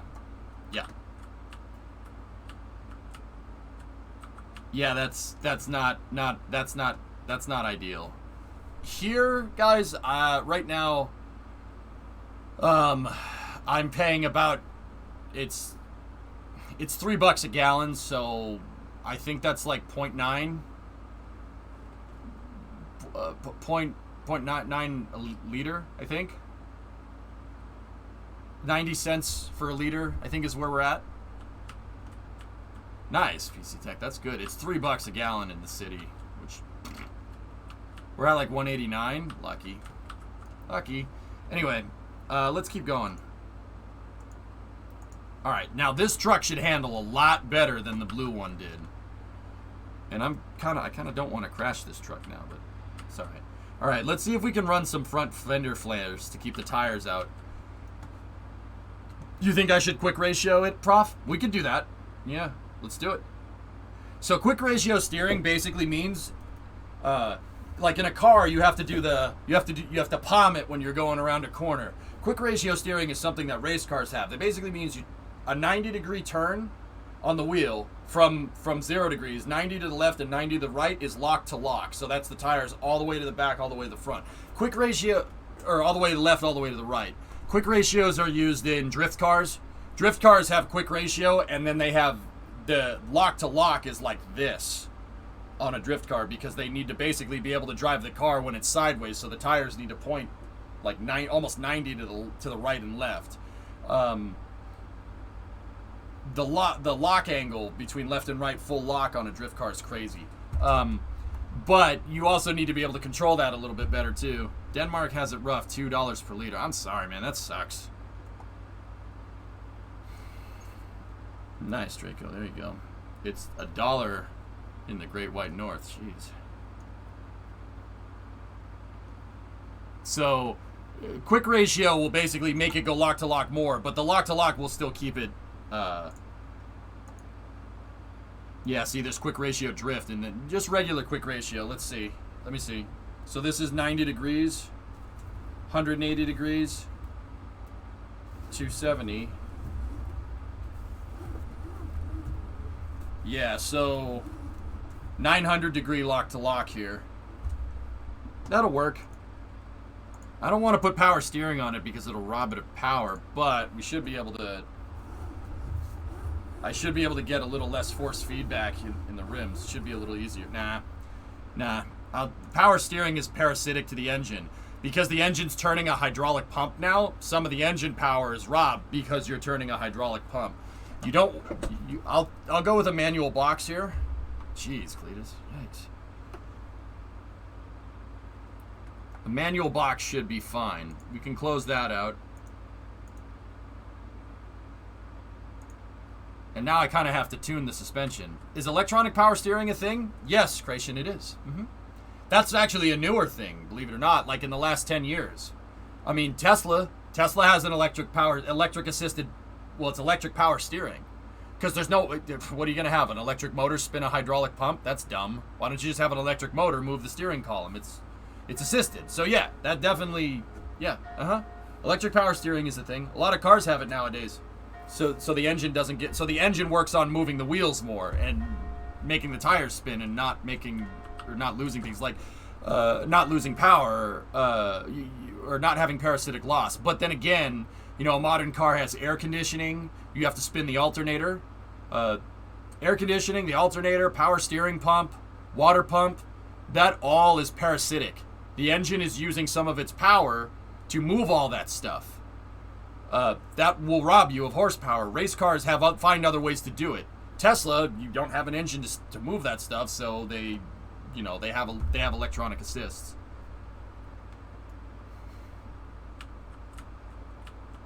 Yeah, but I don't think we have, unless somebody mods it in, I don't think we have it for this. This is an old school truck. I don't want to do anything to the engine. I want to use that 4.5 and see where it gets us. So what I'm going to do now is we're going to go in here and we're going to tune this a little bit. I'm going to run a little bit of rake. We'll drop the back 70... oh,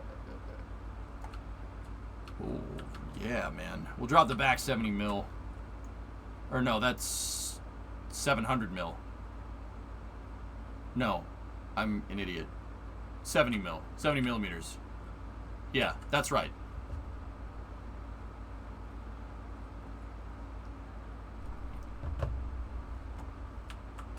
Damn stupid metrics. Anyway,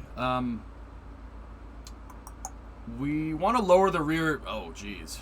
Lower the rear tire pressure a little bit. Pickup trucks usually run a lot of PSI in the rear tires because you're carrying cargo out back. We don't need that. Let's put it at 21 PSI. Having the tire be able to scrunch up can get, like, if you have your tire with a lower PSI, right? When you go to accelerate, that tire basically crinkles up and more of the tire can touch the ground when the tire's spinning. Think of it, it kind of ends up working like a tank tread almost. And the more surface area you can get down to the ground, the more your car will go forward. The more tire that's touching the ground, the faster you go. That dragsters usually run basically flat tires in the back. If you watch slow-mo of like a dragster's tire hooking up, the tire literally crumples. And that's so more tire can touch the ground. The tire will wrap up, almost like the rim is moving and the outside of the tire isn't, and it'll wrap that tire up against the ground and more contact patch. We're gonna need to mess with the camber too. Yep. Yeah, drag cars do that. I don't want to go, drag cars would be down at like 14 PSI. I don't want to do that because we also need these tires to not just go in a straight line. They need to go left and right.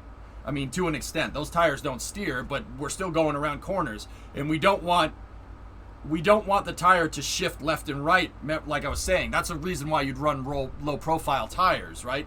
A dragster would run a really high-profile tire so it could get more of the tire to touch.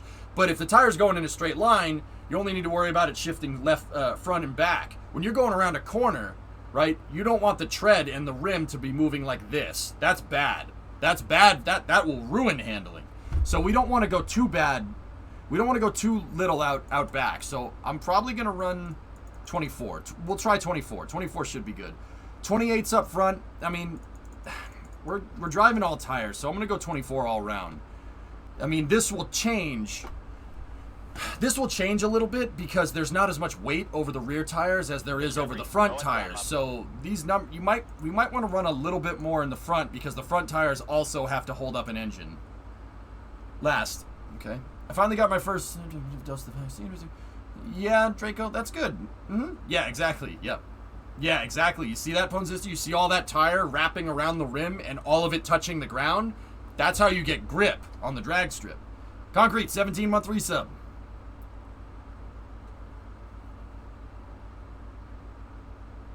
I got the cigarette put in my mouth. Yeah, God, yeah, parasitic loss, man. Dragsters also use it for more torque at the start. The circumference is smaller at launch, thus more torque to the road. There you go. Dude, Jazz, I love drag racing, man. I used to go to the track a lot. I gotta go back to the track again. But then I need to build a drag car. Maybe I should buy a truck and like this and make it into something ridiculous. So torque makes the tire do that? Yep. Well, torque and low PSI, the deflated tires, man. All right, so where's the offset?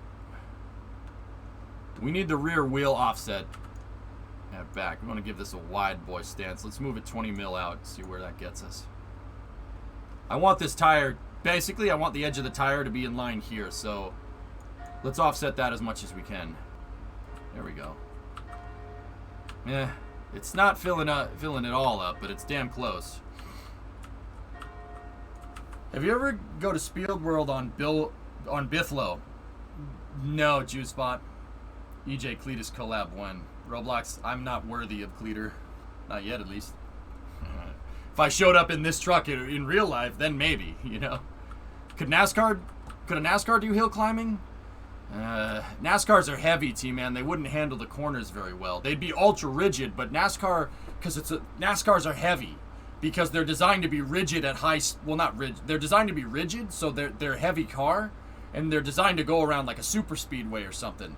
Even when NASCAR races on road courses, you see the cars sliding around because it's a lot of weight to move around with the car. You could do a hill climb in a NASCAR. You could, sure. But it would go fast on the straights, but it wouldn't handle left-right very well. Maybe the road course setup with the lower horsepower package could do it.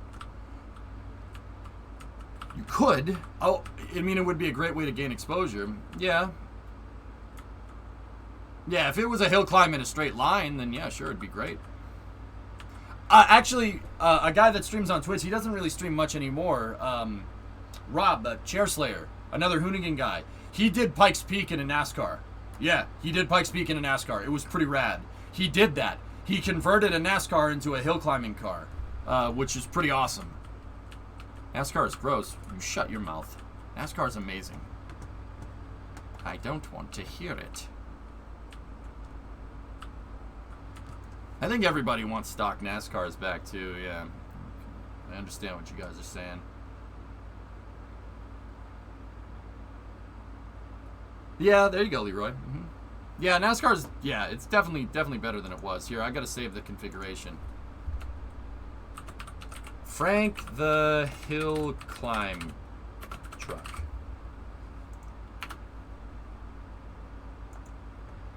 There we go.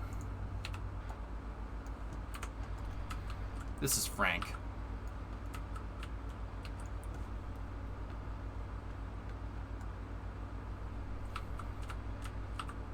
All right, let's see if we can run front fenders.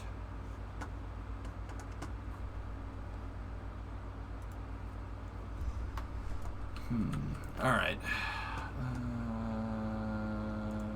Front bumper. I'm gonna try to remove some weight off the front of this thing because it'd be better if we got the center of mass of the truck somewhere right here. Right now, our center of mass is probably right here because we have a lot of weight over the front wheels. The truck race in Nashville last night wasn't all that great. I missed it. It looks like a Frank. Yeah. You know, maybe someday, Chief, I'll have Frank and Freb right next to each other. Can we run a push bar? A push bar is too much weight. Actually, that's not bad. That'll be bad for aero. Tubular off-road front bumper. Nah. That's for pushing rock. Well, not pushing rocks out of the way. That's so rocks don't mess with stuff. Plastic Dove front bumper. Yeah, that takes some weight off the rear wheels, or off the front wheels, because it's plastic.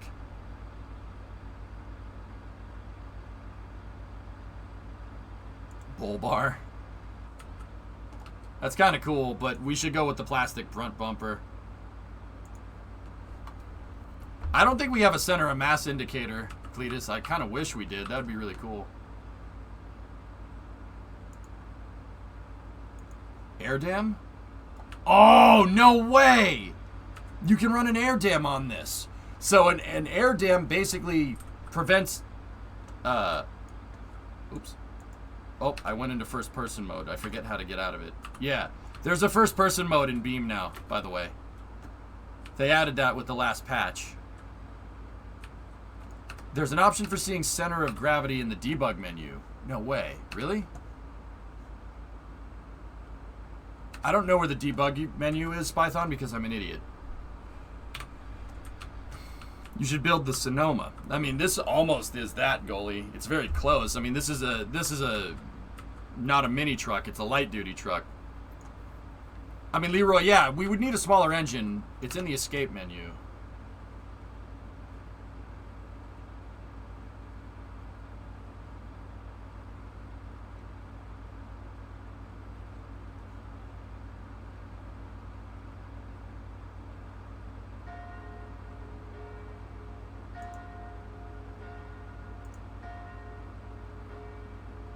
I think you need to enable it in advanced settings. All right, well, I mean, Spython, yeah, I'm gonna have to get that, dude, because what I like to do in Beam is I like to mess with trucks, and I like to explain how all this stuff works, because Beam has near infinite customization, and then when they upgraded the handling physics a couple patches ago, dude, it's great. It's actually a really good, it's not race sim, but it's good enough to get the point across. This thing should be brown. It should be a UI application. Alright, so...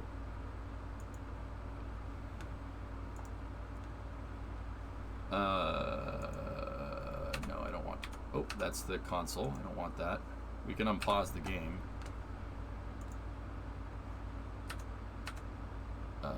Customize UI apps. Let's add something.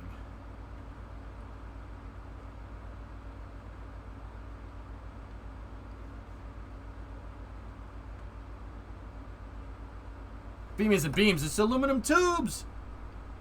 Pretty good jack of all trades when it comes to physics, but not really a master at anything. Yeah, I use it to teach, man. I use it to show people, you know, physics behind how the cars works. And then, you know, there's always the fun of crashing them. But I really like making cars do stupid things that they're not really designed to do.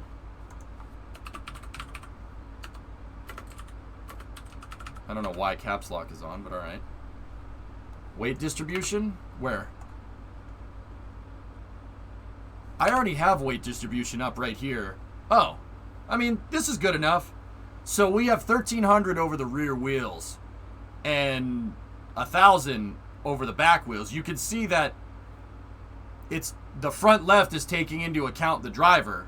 It's taking into account my fat butt sitting there. And then this is the gas tank. That's why you're getting differential there, because the gas tank is on one side. Pitch indication. And there's an airspeed indicator, Maggie, too. So, actually, you know what? That's really not bad weight distribution. It's not the worst, but it's not the best either. I'd say we're probably... What would you guys say, 70-30?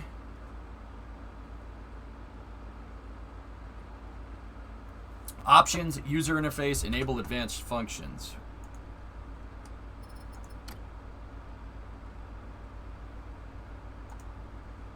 Oh, score. Whoa. Oh, you.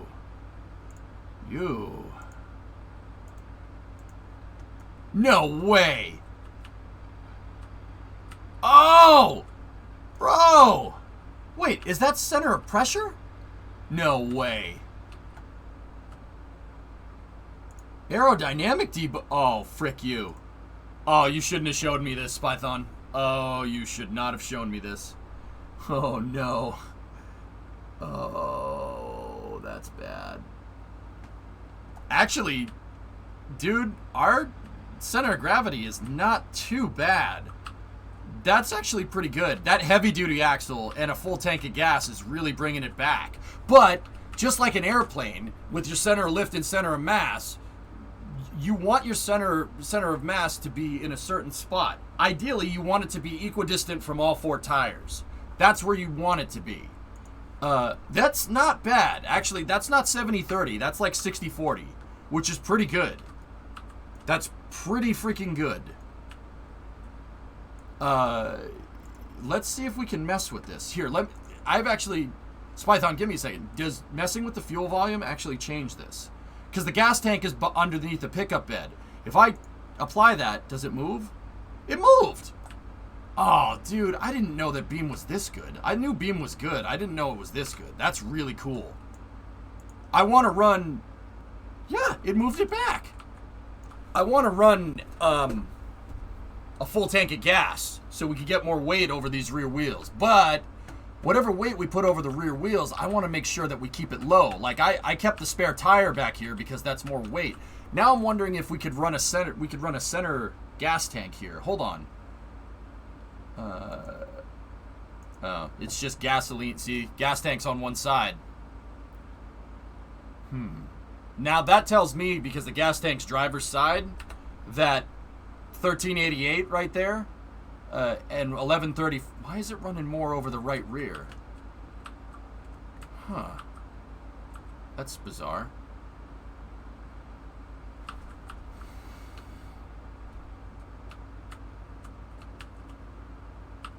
Interesting.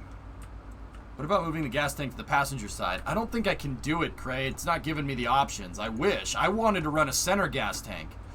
With a pickup truck, if you want a more performance-oriented pickup truck, you'd put the gas tank behind the rear axle. That way, a full tank of gas, because the engine is over the front axle and the rear tank of gas is behind the rear axle, it can counterbalance it with a full tank of gas. Like, if you want a performance pickup truck, that's where you'd want to put the gas tank. I'm pretty sure that the NASCAR trucks have the gas tank way back here. If you, another thing is if you watch Cletus, if anybody here watches Cletus McFarland, like, I'm a fan. I've been watching for a long time. If you watch Cletus, you mullet, right? Kevin from KSR is very talented. That guy really understands mass distribution on cars. They put everything they possibly could at the back of the pickup bed to counterbalance the LS engine up at the front. And you see how that thing hooks up? You see the weight transfer that happens? That immediately puts all power down to the rear wheels and then it just goes and it runs. I won't say in case you haven't watched. It hooks up real good. The weight transfer on that car is crazy. It's really good. Kevin really knows his stuff. I'd be interested if he's like, I want to know his background. I want to know if he's like a mechanical engineer. He's got to be a mechanical engineer. Got to be a mechanical engineer. What he knows about distribution of weight on cars and mass and power transfer, he has to. He has to be an engineer of some kind. He really knows his stuff. Hey, Roundabout, what's up, brother? Fire me up. I'm not going to steal Cletus' thunder. That's his slogan, not mine. But it is an awesome channel. Dude, I freaking love that channel. I'm addicted to that freaking channel. We're trying to make a hill climb truck, Roundabout. I put a 3-link out back with a heavy-duty rear axle to counterbalance, right? We have 15 by 14 slicks out back. 15 by 14s in a dually pit with a dually short box. And then I'm running independent up front. So we got coils up front with all-wheel drive. And we got a crawler gear too. See, I can switch it from 2-wheel drive to 4-wheel drive, but we don't need that. Well, I'm running a 4.5 V8, and that should be able to, that's a Ford mod motor. That's what it's supposed to be. It's supposed to be a modular engine. But copyrights and stuff. For whatever reason, it looks ridiculous with a distributor coming out of the back because there's literally a distributor coil. There's a distributor horizontally mounted off the back of the motor.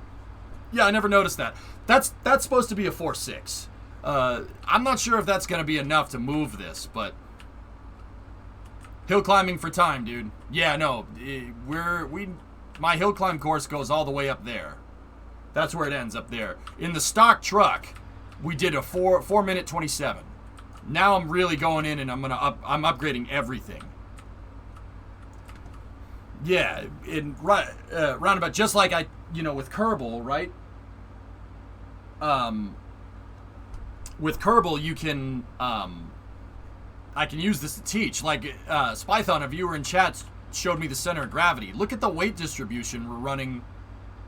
The center of mass right there. Look at the weight distribution we're running in this truck. It's like 60-40. I'm trying to get the weight off the front wheels. So let's see if we can get more weight off the front. Let me go into the body, right? And let's go into the fenders. Can we run... What's JDM? What's the JDM fender? Do I want to know?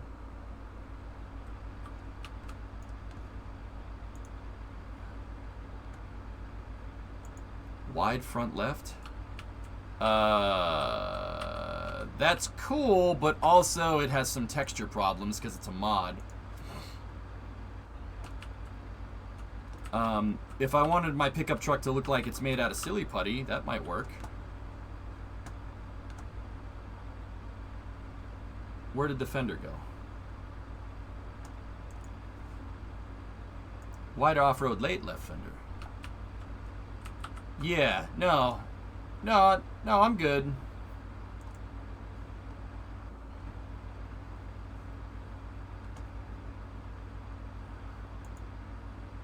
I mean, we could always take them off, but I'll just...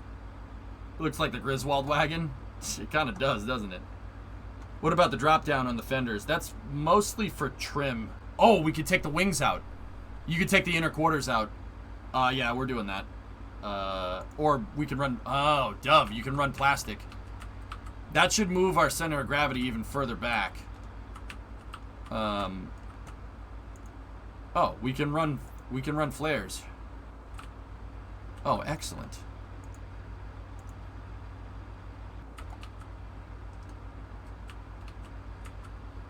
So that I can offset the tires, we can get them out further. I'm trying to get weight off the front wheels roundabout. I'm trying to get... See that COG? I need that to be... Actually, it's pretty close. I basically need it to be right at the back of the seat. The thing that's skitching around there is the center of pressure. That's for aerodynamics. I need it to be basically right here. Yeah, exactly. We got to find the heaviest rear bumper we possibly can. No,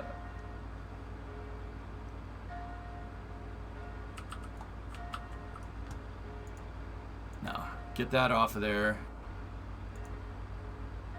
I don't want the mud flap. There we go. Oh, dude. This thing is freaking cool, man. And I was running the air dam. Get rid of the bumper signals. Those look dumb. Fog light air dam? Oh, that's some GM Cyclone stuff. I like that.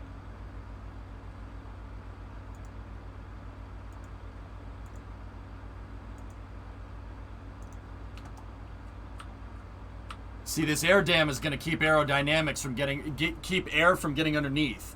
You want to create as low pressure underneath the car as possible, because the top of the car is going to be pushing air out of the way. If you have low pressure underneath the car and high pressure on the top, like the windshield moving air out of the way, right, causing drag on the top, higher pressure up top, lower pressure on the bottom, it creates downforce and it'll suck the car down to the bottom of the track.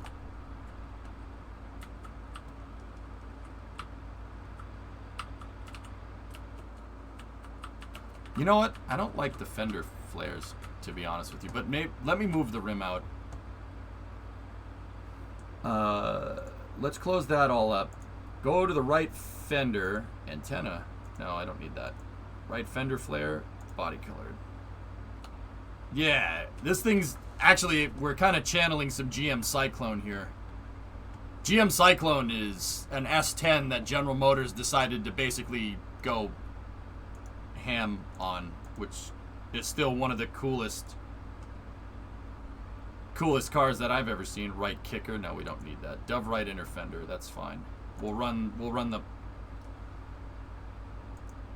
You know what? No. Let's not run inner fenders at all. It's just added mass. We don't want that. So right now, if you look in here, there's nothing here. The piece of metal that's between the tires and the motor is not there anymore. I took that out. These are the inner quarters. You can do this to save weight. And it looks like it didn't really have that much of an effect. It should in real life.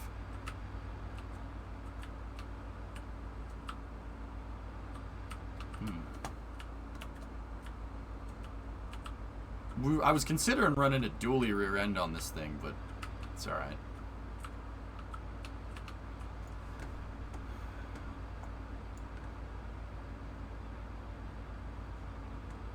Okay, close that out. Can we run fiberglass cowl hood?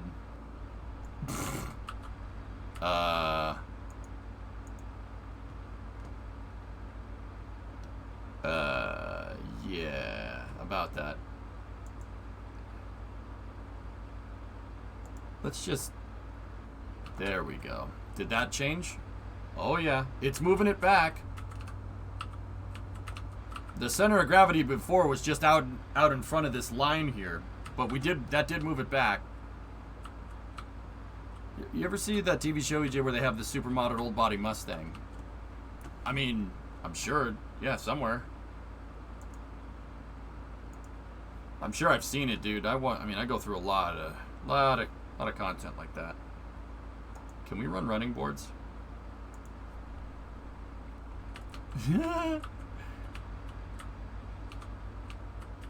I don't think we need those, but they do kind of look cool.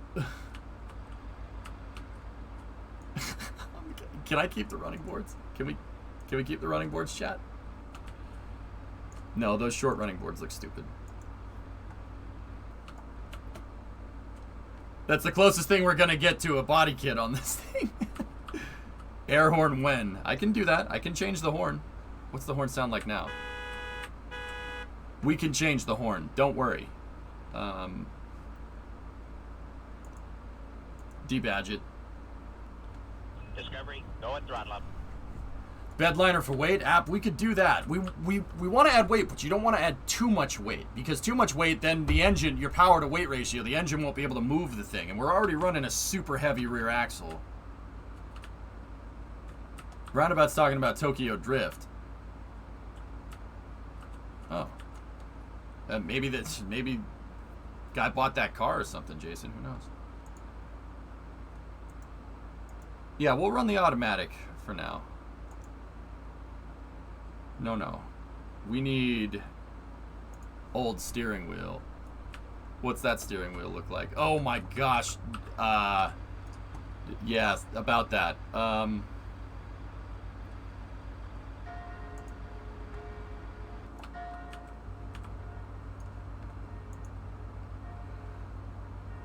What's the hopper steering wheel look like? Yep. Yeah, that's all messed up. What's the Sportivo? Ah! Ibishu? Yep, that's all messed up. Some of these aren't. What's the Legno Classico? Oh, I kind of like that. I kind of like that steering wheel. It looks so ridiculous in here. Let's, you know what? Just give me the Corsa. That looks like it's a Momo steering wheel. Or, maybe a Sparky. Stay on that Sparko steering wheel. All right, now let's go to the rear bumper. What can we do to get the chain link? Hey, Vasi, what's up? Can we get... Wait, a rear roll pan? Oh, that's cool, but where did it put our center of gravity? Yeah, that's not bad, man. This thing should handle pretty well. Can you replace the cassette player? You can, Snickers. Yeah, you can mess with the radio. It should be in here somewhere. Beam offers pretty crazy infinite customization. Rear step bumper. What are you doing, step bumper?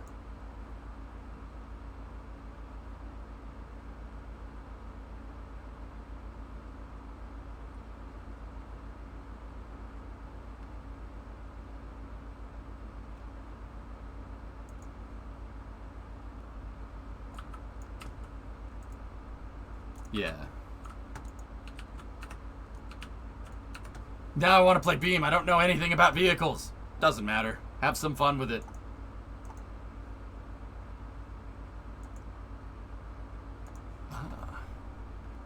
Yes! All the mass that we can get out back. Did the tow hitch actually move it back? Oh my gosh, it did.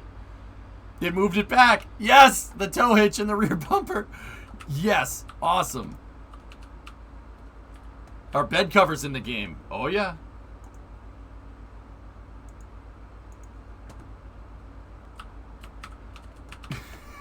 Yo, this thing is sick.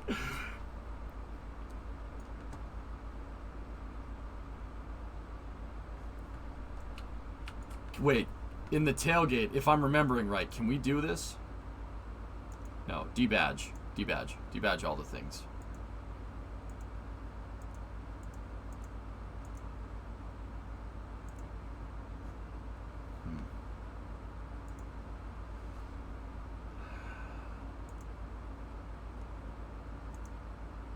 No marker lights. No.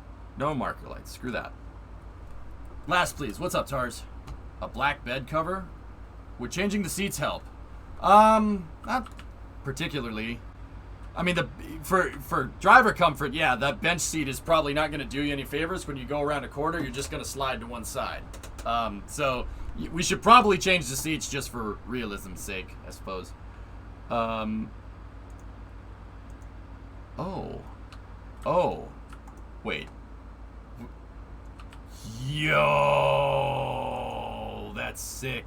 Can we run a wedge? Yo, a wedge wing. Wait, what is this? No, please.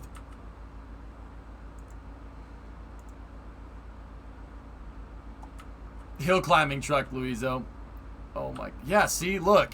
The game's already understanding that the center of pressure has changed. I didn't know Beam understood aerodynamics this well. This is going to create a... This would actually be really good for hill climbing. I'm not even kidding. It'd be great for hill climbing because this wing being out and this wing being up above the cab, getting laminar flow coming over the cab, and forcing it up like that, will force those rear wheels into the ground. Painted stock car wing. Yeah, see, that moves us back a little bit. What's the GTT wing gonna do? Yeah, it's moving us back a little bit. That's moving us back the most. Yeah, that's really gonna push those rear tires into the ground, man. Spoiled. So, if you're wondering why, even though this looks ridiculous, if you're wondering why it does that, so basically air's coming up over the truck, okay? It comes up over, right? And then you get, with a truck, you get crazy flow separation right here. Creates a lot of drag. It creates a lot of low pressure. Spoiler alert, pickup trucks aren't aerodynamic. Yeah, I know. So the air, depending on the air speed, is going to go over, and it's gonna basically go down like this, right? This wing is basically designed to catch the air that's flying over this thing, catch it, and then if you look at how the wing is positioned, right, it's designed to catch the air and then shoot it up off the back of the truck. That high pressure air compression that's happening here and the low pressure behind the wing that's happening because of the drag creates downforce. It creates lift, but lift upside down. Lift is this way. So an airplane wing would be this flipped over. A spoiler is a wing that's flipped over. That's why it's called a wing and not a spoiler. Don't call, like, if you're getting into cars and you see a wing on the back of a car, it's not a wing, it's a spoiler. Spoilers cause downforce. Wings cause lift. So upside down lift is downforce. Spoilers create downforce. Wings create lift. It's doing the opposite of a plane wing. And that force being exerted on the vehicle will push the rear tires into the ground because it's pushing the back of the truck down at high speed. Hill climbing vehicles do this. And I'll be honest, you can see with the debug that our center of pressure is already back over the rear wheels, which is actually, like I said, it looks ridiculous, but that is kind of what we want. I'm not going to lie to you. It's kind of what we want. I don't know if I'm going to keep it, though. Maybe I should run one with and run one without and see what happens.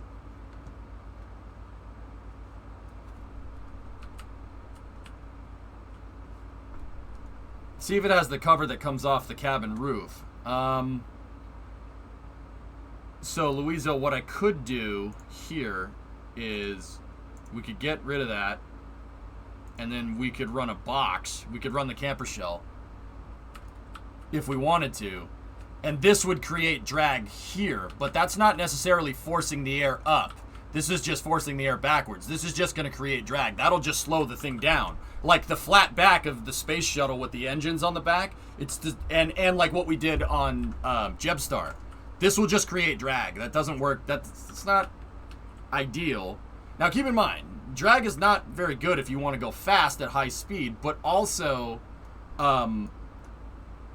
if you make drag in certain areas, like strategically create drag, like the aero shell on Jebstar, you can achieve a certain result.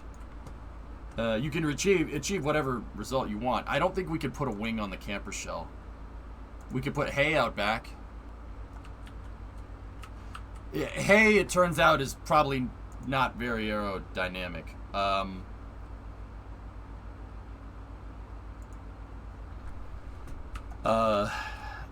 That looks cool, but is going to be fairly useless. The cover is probably our best bet. a fastback cover like the Dakar trucks, I'm not sure we can do that, dude. No, it's just we can run a bed rack, the cover, or ladder and pipes, man. Yeah, those are not going to do anything but cause drag for the aerodynamics. With aerodynamics on cars and on planes, it's not just about, you know, it's about how the air moves over the object and where the air is going. Where are you putting it?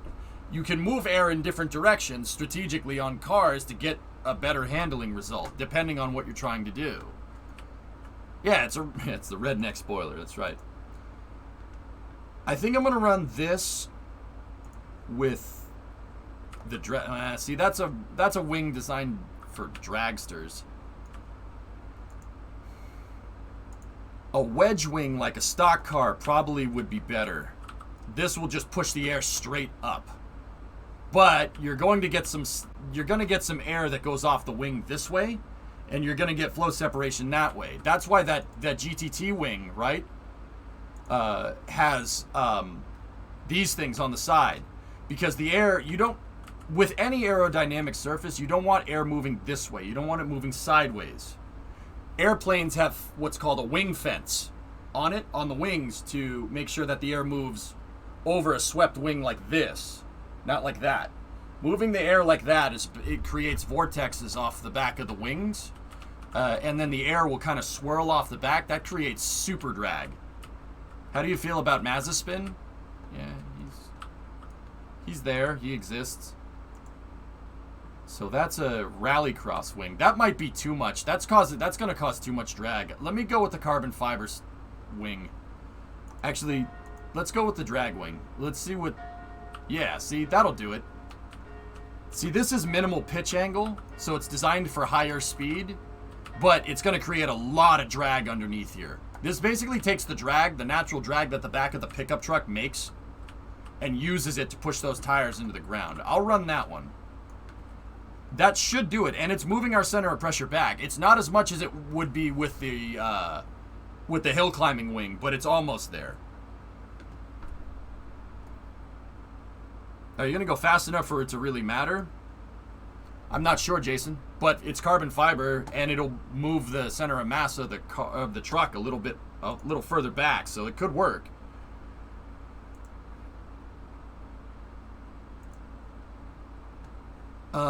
Anything else?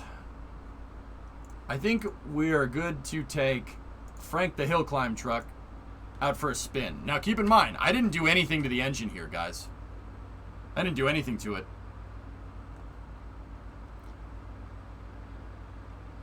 This thing looks mean, though. I actually really like it. Where's the exhaust coming out? You know what? That's the only thing I'll do with the engine. Give me the...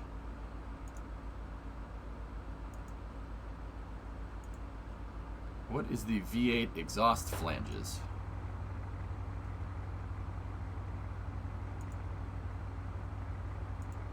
No, we'll go with the regular exhaust. I won't mess with anything. I won't mess with any of this just yet.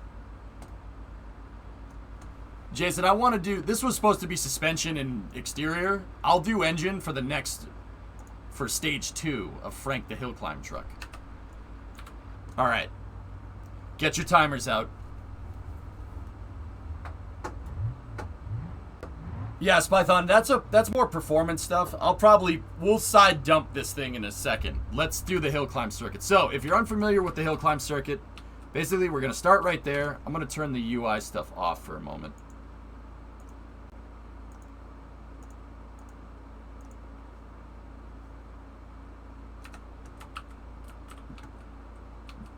We're basically going to go up here. We take a 90 degree to the left, 90 degree to the right, hairpin up here, and then we go up through here, through there, through the town, turn around, back through the town, and then we go up there and all the way around, and the course ends right there, right where my mouse cursor is. It's a pretty hard hill climbing course, especially when you get through the town, because there's really no room to screw up. If you screw up, you're going to know. All right. Get the Pikes Peak mod? Yeah, maybe. Ooh. Hang on.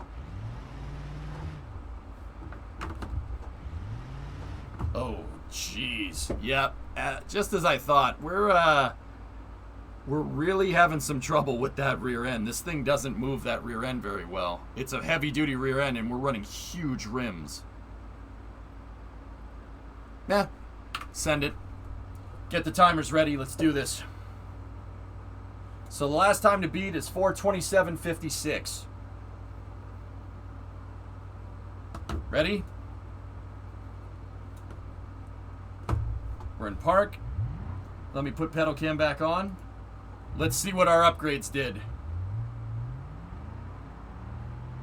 1, 2, 3, go.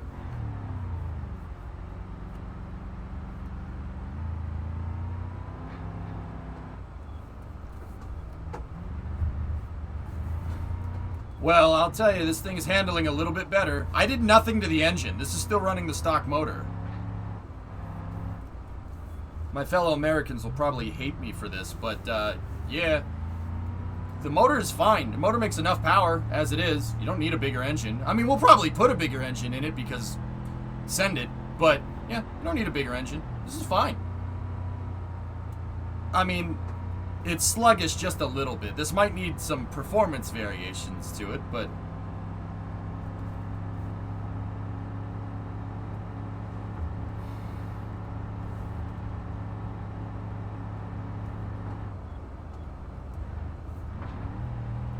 we're a lot lower to the ground, so I really can't afford to go up on the curbs like I could with the other truck.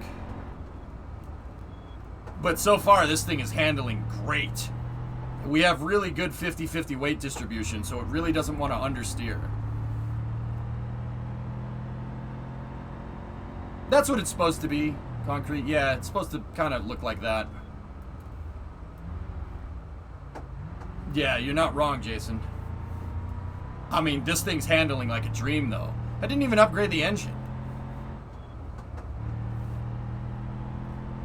No engine, and we switched it to limited slip differentials. And the diffs are probably making a huge difference.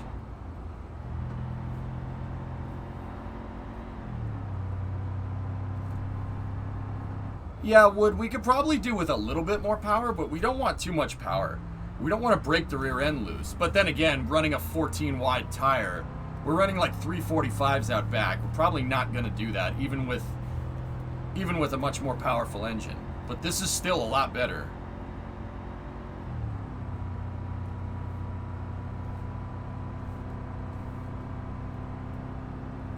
I mean, look at this thing. Look at it go around these corners. It's go around the corners like a touring car.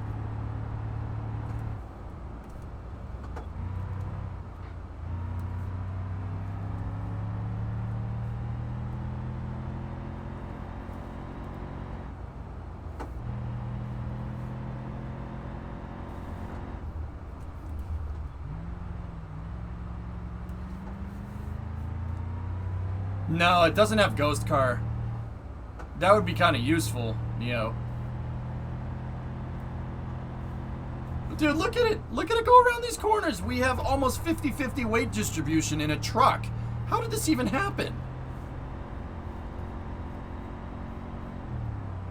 Now, this is a tricky corner. It's hammerhead style, like Top Gear.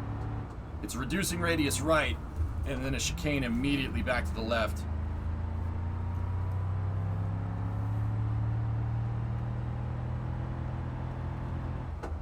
I can't believe this. My foot is to the floor and it's just going around the corner. It's planted as all hell.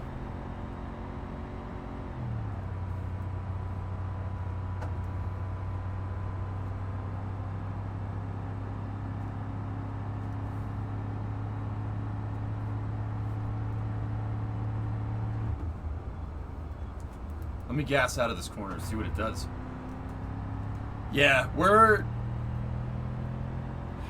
it is just a little bit on the underside of underpowered. Like, this is good. Once the motor gets up and makes peak power, it's fine. But it's a little sluggish. We might need just some slight modifications to the engine, but this thing really goes.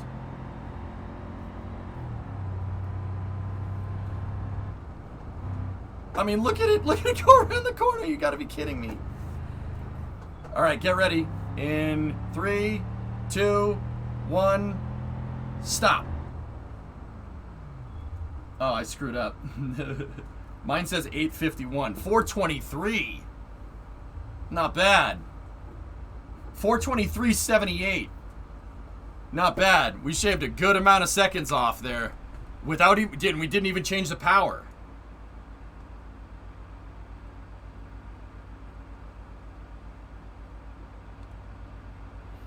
Yeah, not bad. Not bad. I can't believe we have this type of weight distribution with this truck. That's ridiculous. Yeah, I did get hung up. That's right. Door panel stripping might do something for the distribution. All right, let's see.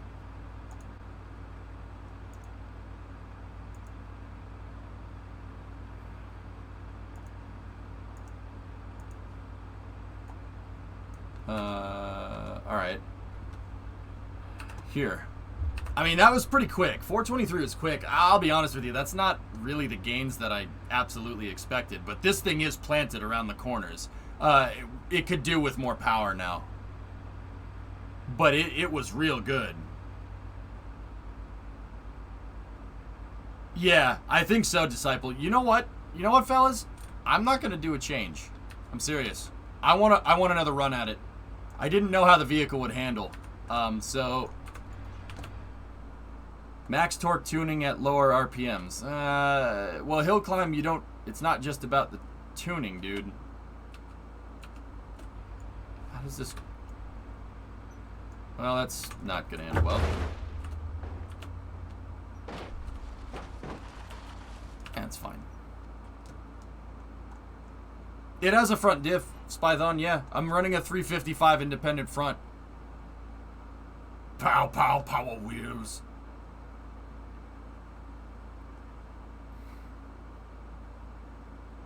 So dude, I can beat 423. We can beat that. Yeah, the door panels, Prof, Jason's right. Door panels on the center of mass will probably lower our center of gravity, but they won't shift it forward to back. It'll go up and down at that point because the panels are lined up. Have you seen Flight Sim's getting an update? That carrier update, Jonas, is very tempting, to say the least. Alright, and... my center of gravity's down there. Oh. No low ballers. I know what I have. All right. All right. We're gonna push it. We're gonna push it this time. Let me shut off that. Shut off the debug. Give me another shot. I lost. I'm not supposed to lose. Get me the script. I get another shot. He gets another shot. I split Robin's arrow in twain. Where's the nitrous? Oh, no engine modifications. Not yet. We could put nitrous on this. You could put a progressive nitrous controller on this thing, Karate, and run a little bit of afterburner if you catch my drift. We're not drifting though. We're hill climbing. Differences. All right, guys. Ready? Let me load it up. We'll try it again. 1, 2, 3, go. Discovery, go at throttle up. Dave, 3613 sub. All right, I'm really, really gonna push this now. I think we're dragging a splitter.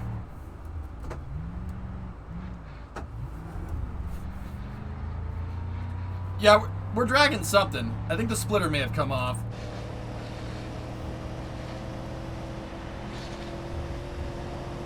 I'm sure it's fine.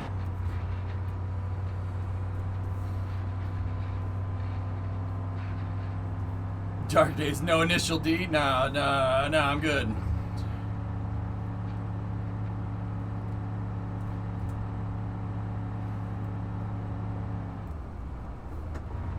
Oh, jeez.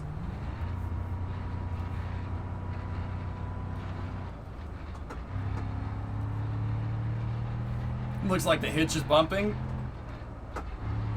A little bit of understeer there.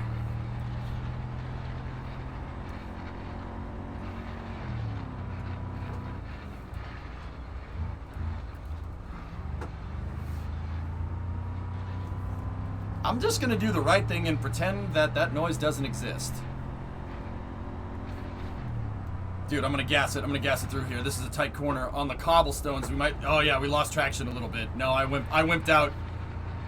I wimped out. You know, we'll just do the vice grip garage method. I'm just gonna pretend that you know, I'm gonna pretend I didn't hear that noise. So if I don't hear it, it doesn't need to be fixed. Oh jeez.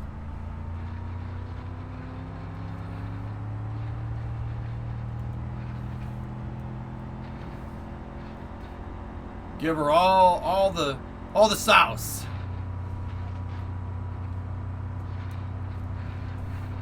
I'm going flat out through here. Night of fire. Get on over me. Get on over me. You better leave it. Night of fire. Oh shh.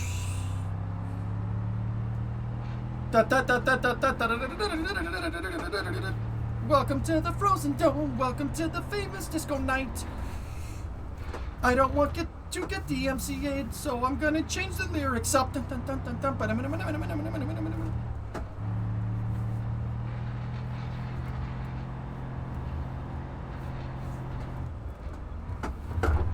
Woo!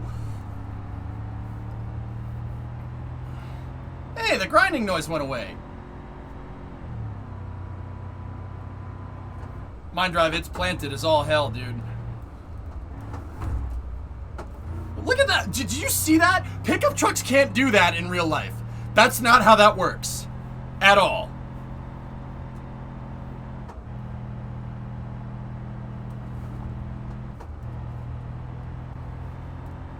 Dude, I want to build this truck in real life.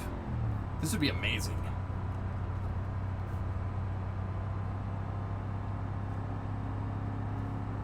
No, Cozy, no pickup truck can do that. Without some pretty good modifications to it.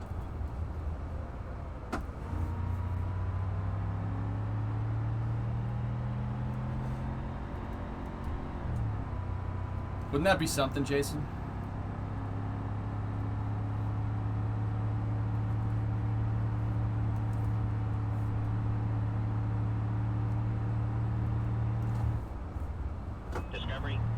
That's insane. Oh, when's It Takes Two? We can start that up next week. Again, Alexis. It's a fun game, isn't it?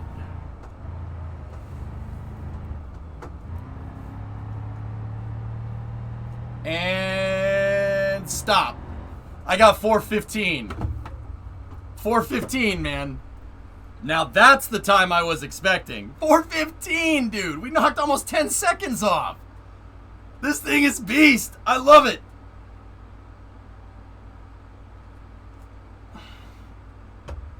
That's sick, dude. 4:15, 3 or 4. We'll meet at the middle and say 4:15, 35. I got 39 right there. That thing, dude, this thing is sick. I may have messed this one up though a little bit. Jason. Is it disqualified because you lost weight midway? I don't know what was scraping. Oh, I lost a running board. No, it's just it's a 2-stage to hill climb. It's like a rocket. We just shed some weight. That's what happened. Yeah.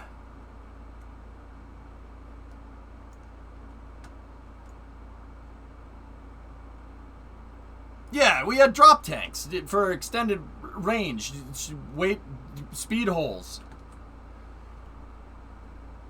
It's a feature. Yeah, right? See, Cash, all that, the running board that we lost was, you know, it broke off because it was telling me that I was driving the car too close to the side of the road. That's all. That's what it's there for, to let you know that, hey, you know, if I'm not here, that means you were too close. It's just, it's an indicator for turning.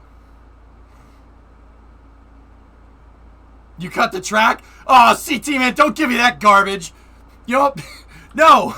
Don't do this to me! Don't do this to me, man! Landing gear. Landing gear. Landing gear. Hey, I took the risk cutting the track with this thing, man. I took the risk and I reaped the rewards, bro. I reaped the rewards, man. Pull up. Pull up. All right, let me refresh the truck. All right. Should we give it more power?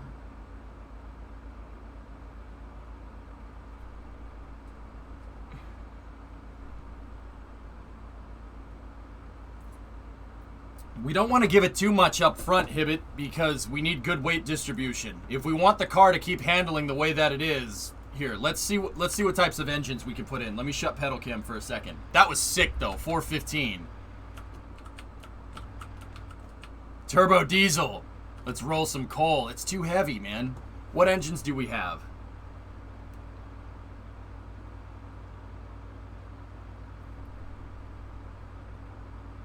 Oh. Oh, we could put that in there. Oh.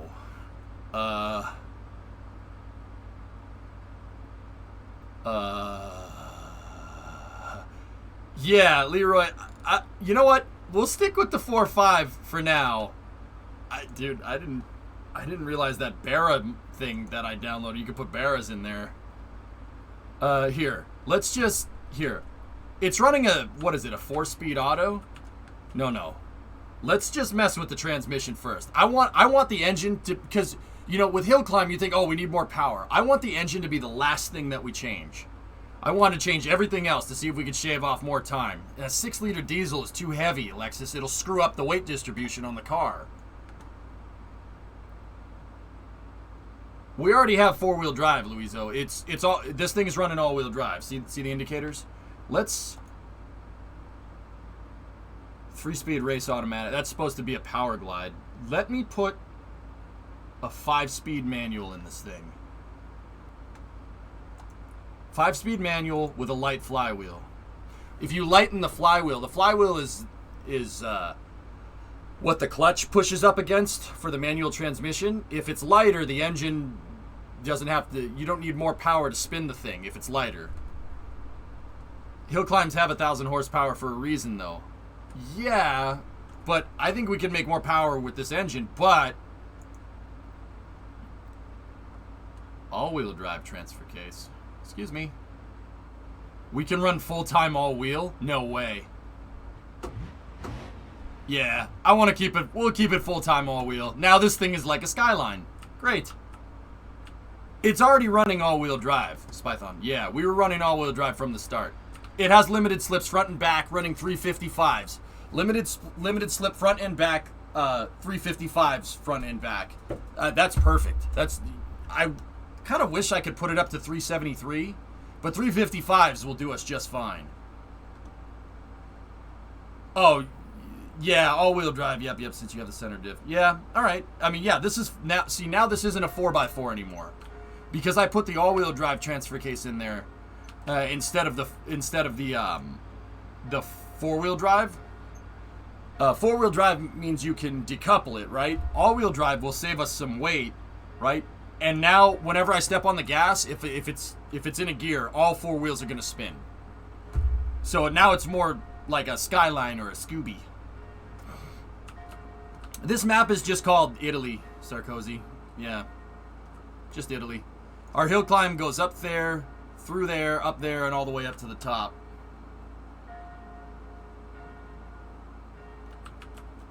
Yeah, the Skyline truck. Well, we're running a V8. Like I said, I don't want to mess with that. That's the last thing I want to do. Let's see what a 5-speed changes. So we'll call this EJ _ Frank Stage 2. Save. All right. Now we're running a manual transmission. So now you're going to see a lot more pedal movement than the other ones. Check the center of mass with the changes. Sure. Let me bring up the aero debug. Let's go in here and take a look. It didn't change much.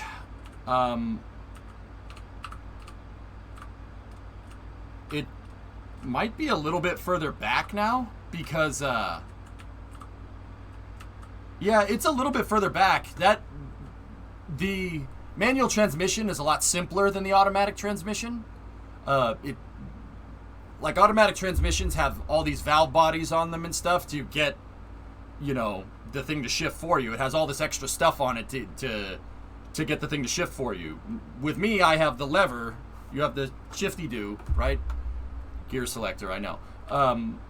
Yes, shifty-do is a technical term. To get us where we need to go. It's a lot lighter, so it looks like our center of gravity moved back. Let's see if the load... Yep, we were running 1388 before on the front tires. Now it's 1302. That manual transmission did knock off some curb weight, and it improved our weight distribution. See, look, we were running 1080. Now we're running 1132. Look at that. We almost have 50-50 weight distribution with this truck, which is ridiculous considering we have nothing in the pickup bed. Yeah, this is really good. You want equal weight distribution with cars. Like with planes, if you guys know me from KSP, with planes, you need your center of mass to be in the right spot. If it's not in the right spot, your plane's not going to fly correctly. You can have weird center of masses with cars, but ideally you want your center of gravity to be equidistant from all four wheels. This is why like race cars have the engine and the driver in the center of the vehicle. It's called mid-engine. Like a Formula 1 car would have the engine right here and the driver's basically laying on the front of the engine. This thing, we have good weight distribution, but this is a front engine rear wheel, or front engine all-wheel drive, I should say. In this program, when you're driving, it's actually putting the driver weight in the car. I'm not sure, Iron Spark. I'd have to go into the tuning and see if we can adjust it. With my fat butt in it, it probably wouldn't work as well. Can't wait to see a Barra in here. Yeah. How's manual lighter than automatic? Altio, I think that was chat delay. Basically, all the extra stuff. So, an automatic transmission uses hydraulic valves to shift the transmission for you. With a manual transmission, you don't have that.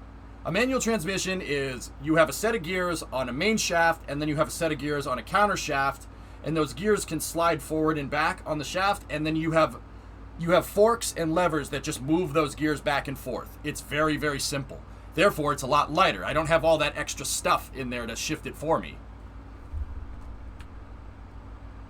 It's using an automatic transmission uses hydraulic actuation to shift the transmission. Less fuel? Well, Chief, I don't want to run less fuel because my fuel tank is over the rear tires. It's helping me with weight distribution, believe it or not. Yeah, you need a bigger, like automatic transmissions are physically bigger than manual transmissions. Absolutely. So, hang on. I got to do one change here. Inside.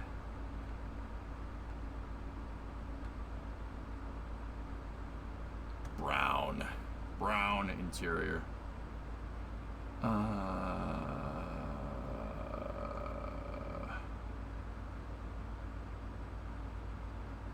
No, I don't need traction control.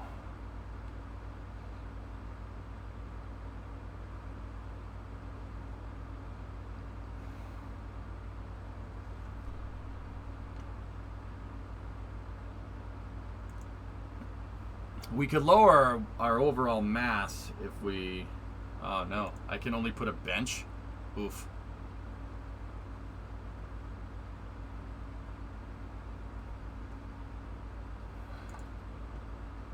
There was a section where I could put the shifters in. We got to put the right shifters in. I can't run buckets, which is lame. I don't know why you can't do that, but it's alright.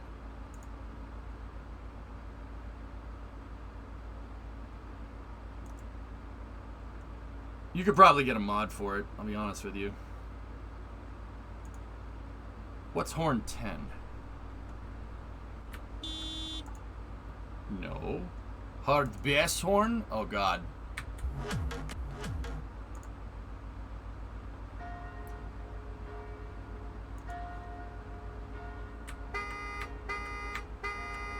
I'll just leave that. It said front buckets. Did I miss it? Oh, front buckets. I can't read. Sorry.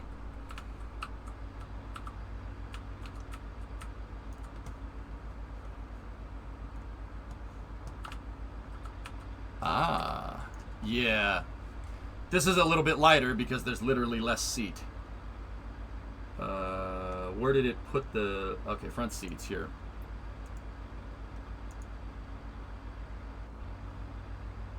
Okay.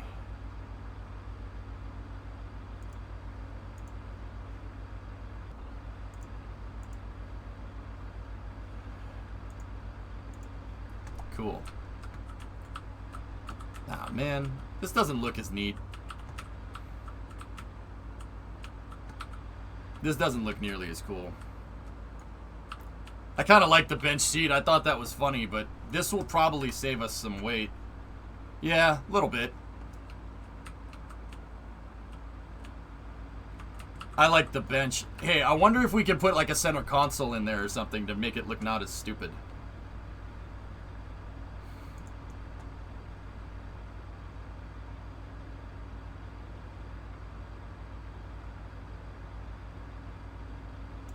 Dashboard.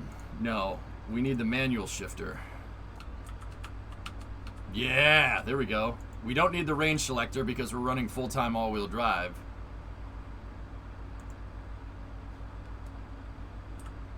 I need a center console. Can you add a BMW fin on the roof? I'm not sure, dude.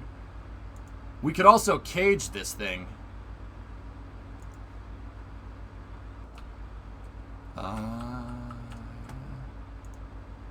Yeah, let's just cage it. Oh, that's cool. But the cage needs to be... There we go.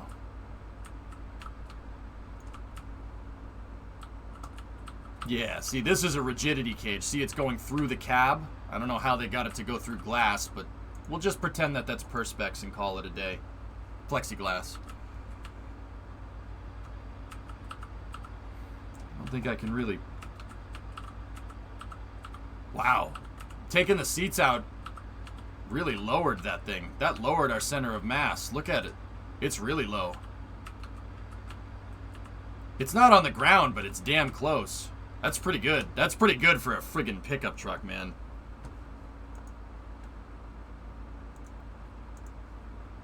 Have there been any updates on my winter car? I haven't heard much.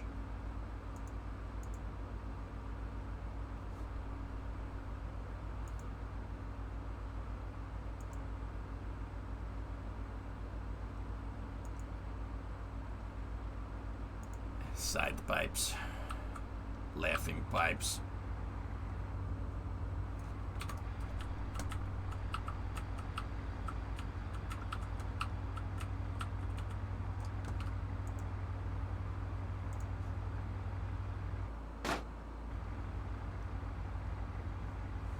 No.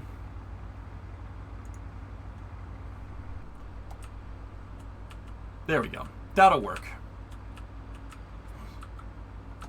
It is, Reagan. We haven't heard much about it, though. Oh, we can adjust the front balance?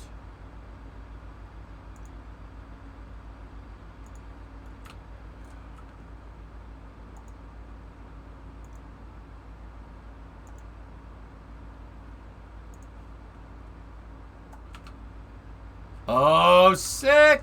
I like that. No, no grill badge. Yeah.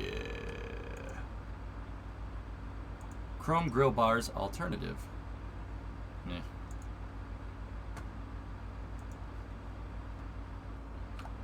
Yeah, I like that.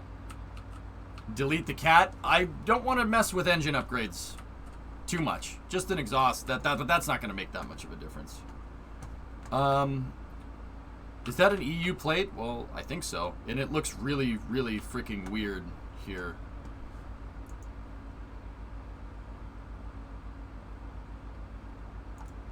Maine? Maine lobster. There we go. That's... The Texas isn't supposed to... It's fine. Just pretend I didn't see that. Texas isn't bold enough. That's what the bottom plate looks like, but Texas plates have Texas in big frigging bold letters. California? Does the Cali plate look right? That's what a Cali plate looks like, yeah. Pipes in. If you change the dashboard, you can add the center console. All right, Apollo, thank you. Oh, golly, that's sick, dude. Holy crap, dude. Yo, that thing's gonna scream. No New York plates? No, why would I want to look like an idiot? I'm just kidding, man, I'm just kidding. I didn't see any Florida plates.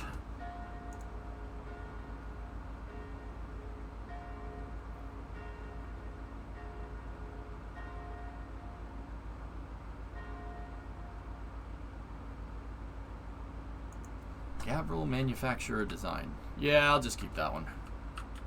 Building the church in Minecraft, but I'm slow. Since you gave me a height limit, digging out the inside to make it look taller from the inside. Okay, that's cool. Yo, this thing is sick, though.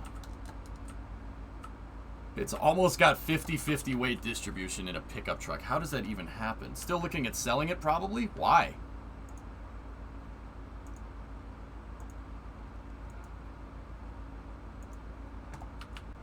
Eh, whatever. I'm sure you have your reasons.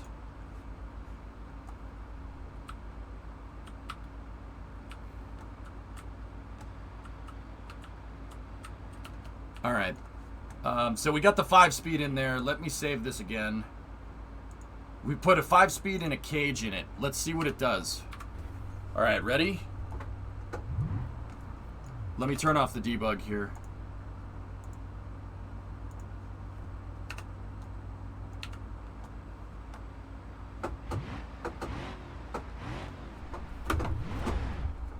Oops.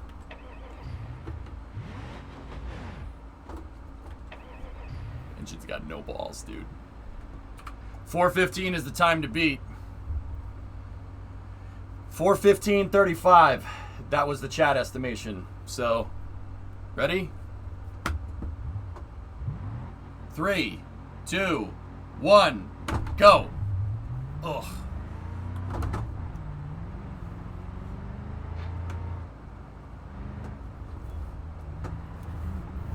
Still planted.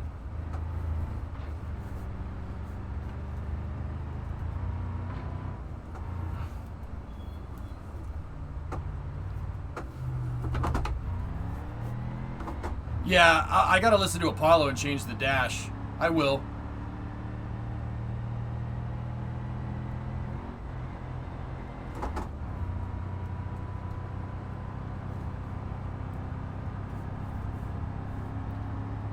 Look at it go around the corners, man.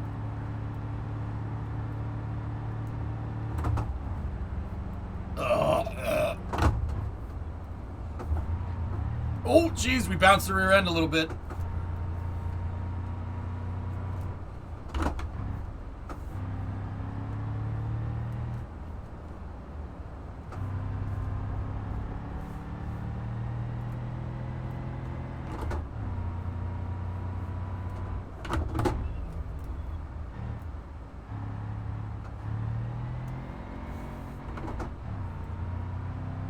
Floor it.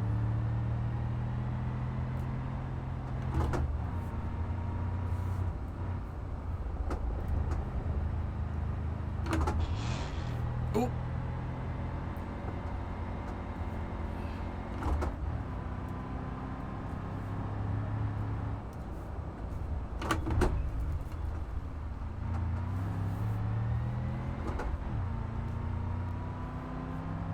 Grind it until you find it.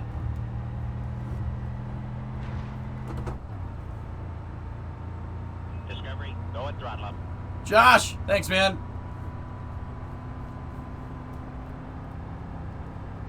Look at this thing. This thing is so cool.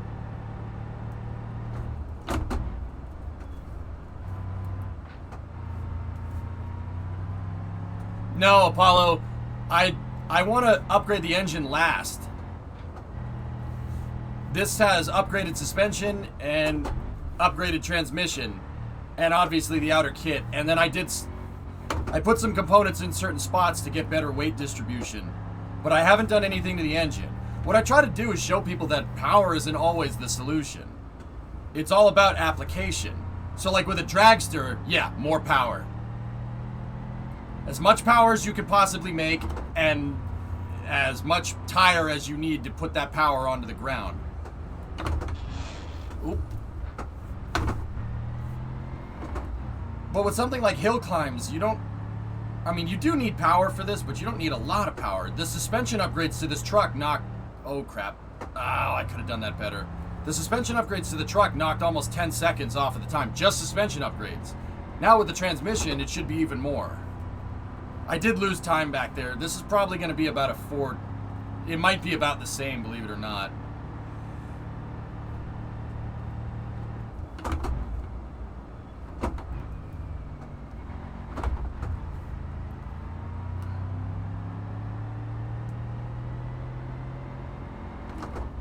Yeah, Signer, it definitely it depends on the application.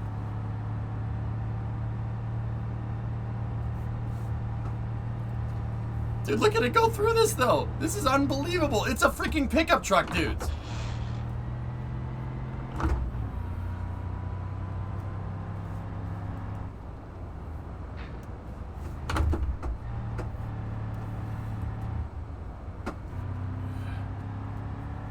And stop. Holy crap. 405. Bro, let's go. This thing was booking, man. 405. And I screwed up. Oh, man, I screwed up some of those corners. This thing's a rocket ship. With no engine upgrades. This is nothing. No engine upgrades at all. Look. Look at the top left. Look at the dyno.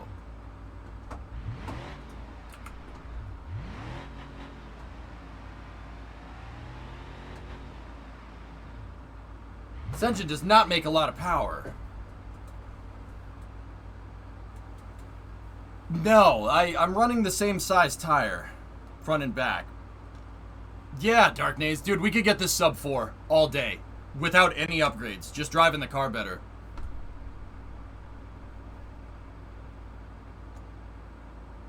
We could put the 6-speed in. I could do it. If we closing up the ratios might be better for this engine. More gears might be better for the engine because the engine's a little sluggish. You don't want longer gears with this thing. Actually, the 6-speed Alexis is not a bad idea. I should see if we can put a manual 6 in this thing. Basically, we're gonna put in, see if we can put in the equivalent of a Tremec T56. I know, Chris. Crazy. Crazy what the right gear ratios with the crazy what the right gear ratio with the right weight distribution can do. This is why Miatas are fun to drive. I don't know if we could put sequential in it, but I'll try. Oh, you can hit R and edit? Well.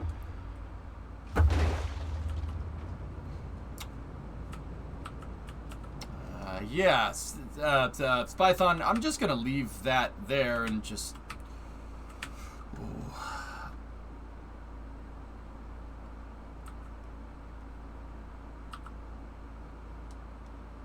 What, Hellfish? Yeah, let's just... Yeah, it buffed out. Alright, let's, what could we throw? I mean, that 5-speed we could really do some work with, but let's see. Do we have, 6-speed manual? I don't think we can put sequentials in here.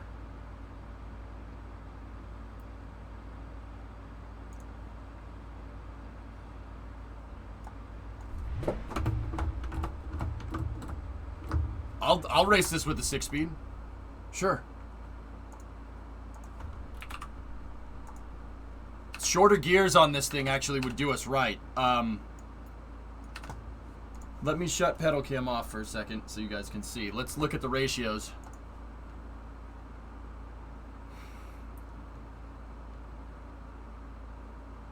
Actually, yeah, those are pretty close. That's pretty good.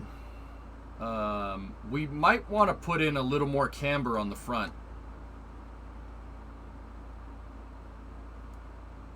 But nah, you know what? I'm not going to adjust it. It's fine. It's good the way it is. The thing handles just fine.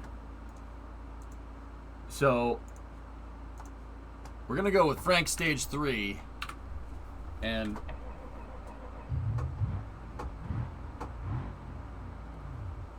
oh, Apollo, you actually remind me. Try changing the ECU. I don't want to mess with the engine at all. Like, I don't want to do any changes to it. I know we could change the revs and stuff, but I'm trying to keep that stock. That'll be the last thing that I want to mess with. Where was the... so, dashboard, huh? Dove dashboard. Yeah, no. Ah, the console! Yes! Oh god, kill me. Kill that steering wheel immediately, please. Get that Corsa wheel back on there.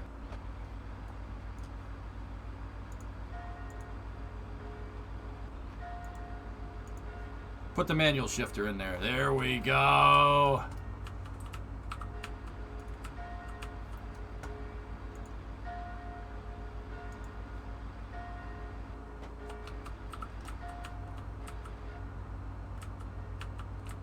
Yeah, we got cup holders now.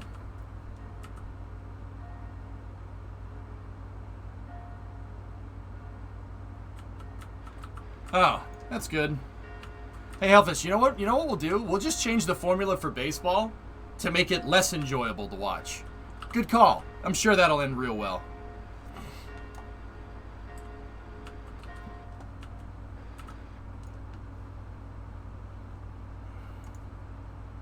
Yeah, we're good. We're good. See, now we got all the amenities. Override. Alright. I wonder if we can get some extra gauges on here.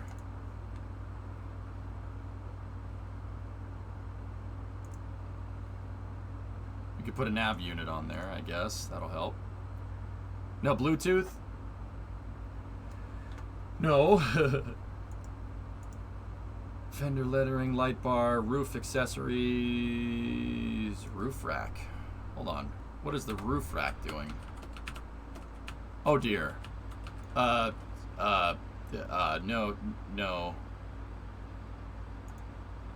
Roof lights? Oh, I like those. That's cool. I'm keeping those. I want them.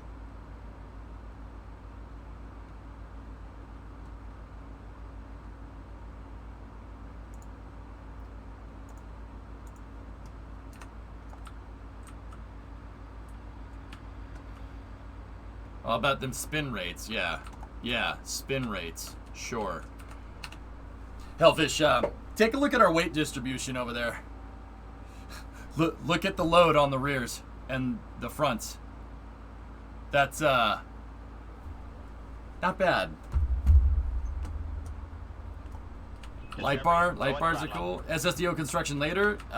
Yeah, maybe. Yeah, probably.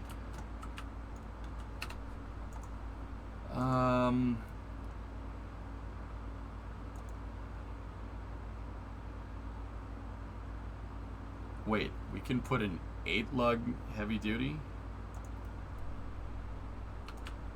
8-lug spare? Does that actually... hold on. Bro. Wait, what? Putting that heavy tire in the back. Yo! Look at that! We almost, dude, this is close to 50-50. That's awesome.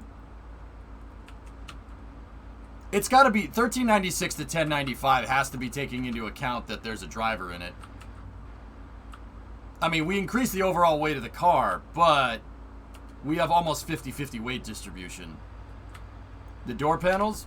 I mean, I just put that nice interior in, Prof. Let's see if we can run a...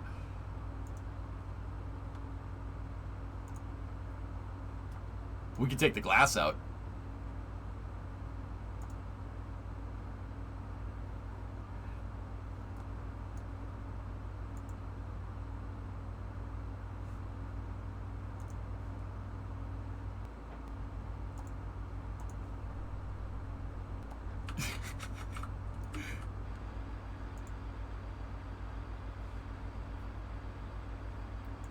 Early left mirrors?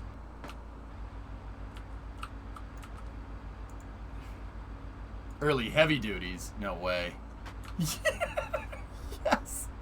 Yes, it looks so stupid. I love it.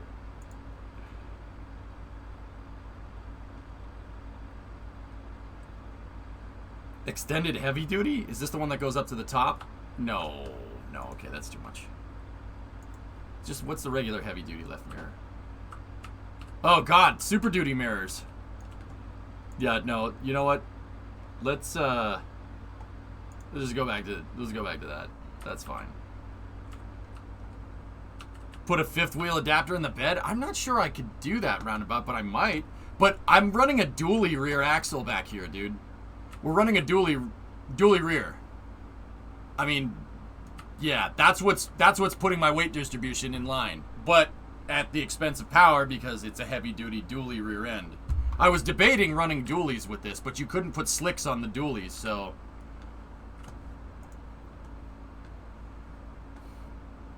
I mean, this truck's heavy as all hell, dude. 14... I mean, it's... We're pushing 4,500 pounds here. Actually, it's more than that. It's close to 5,000 pounds. This thing's heavy. We're running a 14 out back. 14 wide.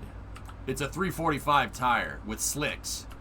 I mean, this thing is cool, man. It's a track machine.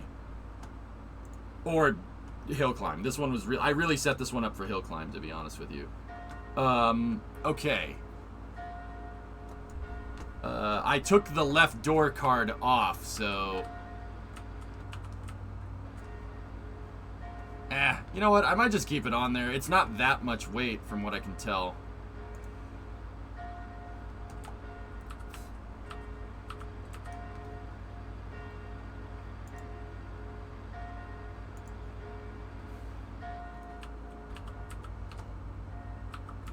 The late model one has... Yep, okay. The cage going through it, which is not right. Yeah, I'll just leave that so the cage doesn't go through.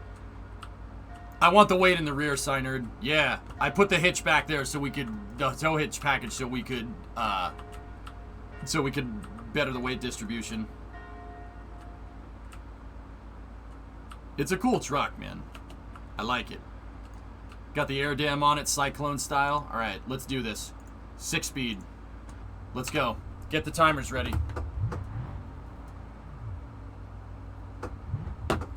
We'll start Space News in a little bit, okay?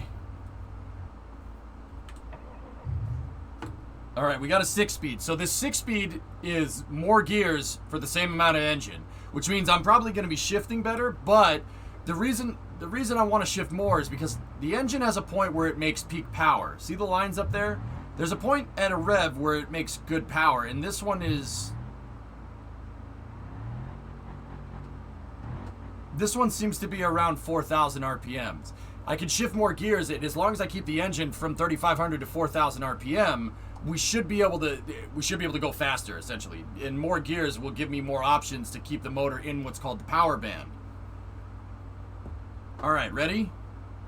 3, 2, 1, go. Ugh. Ooh, that's no good. Yeah, nope. 6-speed gear is not good enough, dudes. Not good enough. It can't turn the 6-speed, man. Oh, no. It can't turn the 6-speed. I'm going to go back to the 5-speed, dude. Oh, God, that was pathetic. That was terrible. Yo, okay. It didn't do good what I want do good, more like. Yeah, let's go back over here and we'll save that stage speak. Does that mean it's not coming on then?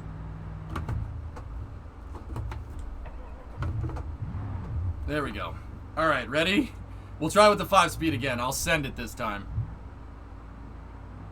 I don't know, Hibbit. We could try it. Ready? 1, 2, 3, go. There we go.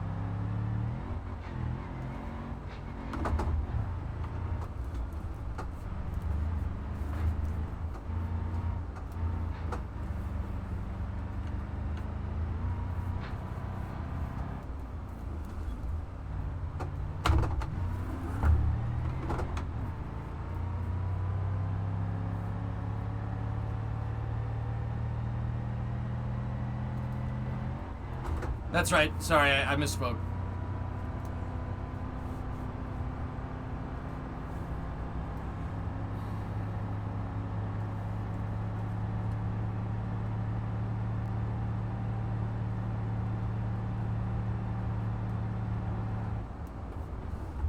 Oh, balls. I'm alright. I'm alright. We bounced off the curb a little bit.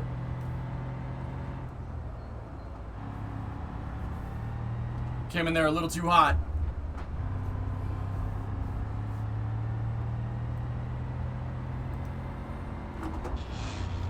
I put in the clutch. Come on, game.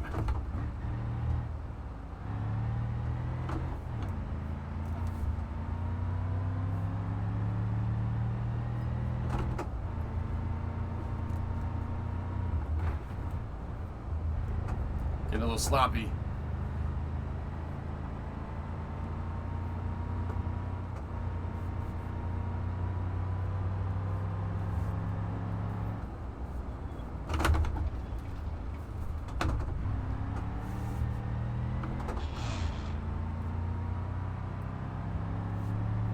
Hey, Creeper, what's up, man?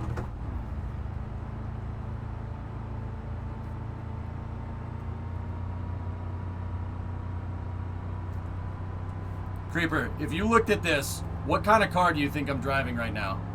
Just by how this thing is handling.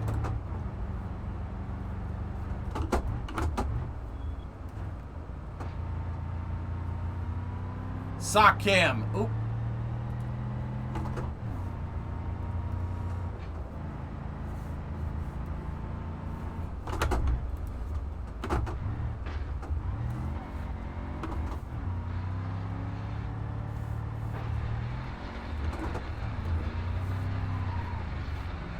Stop the timer. Stop the timer. Something's wrong with my rear right. I wall tapped. Yeah. Something is in fact wrong. Yeah. Where's the tire?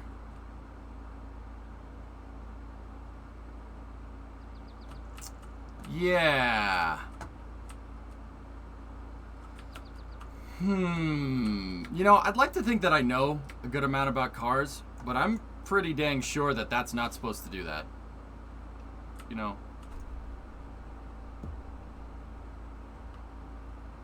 Yeah. Yeah.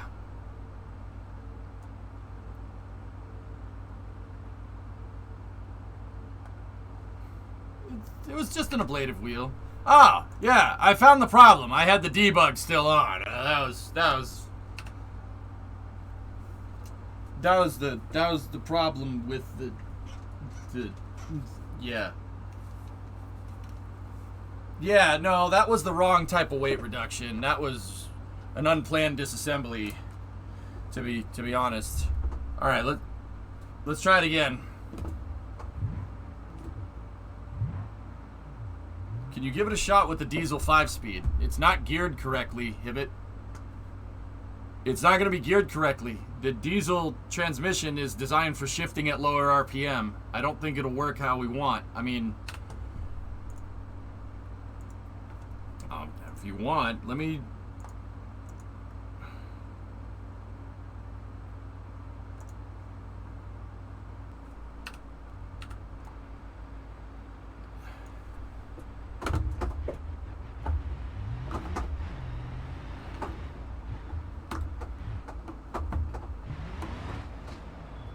What's up, Coltec?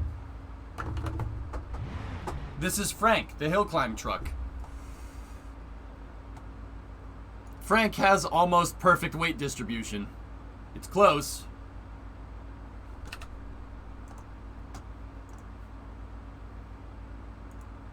Dude, let me go back to the regular 5-speed. I only have so many more times before we gotta start Space News.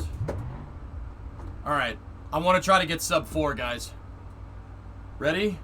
Discovery, go and throttle up. Can you change the gear ratios on the 6-speed? Yeah, I could, John. It's a TINO, truck in name only. Hey, it's got the stock chassis, nerd. Stock chassis. Stock chassis, stock cab, stock pickup bed, stock engine. Not much, bro. How was vacation? Good. All right, get the timers ready. Let's do this. Ready? 1, 2, 3, go.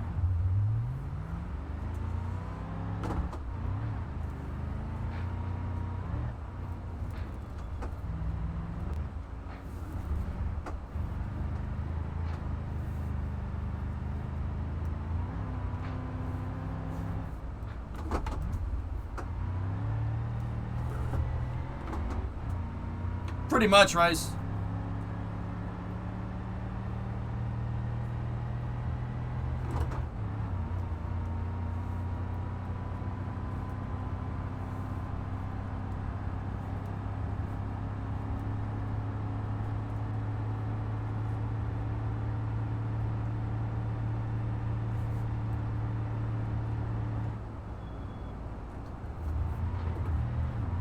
I think the rear tires were just off the ground.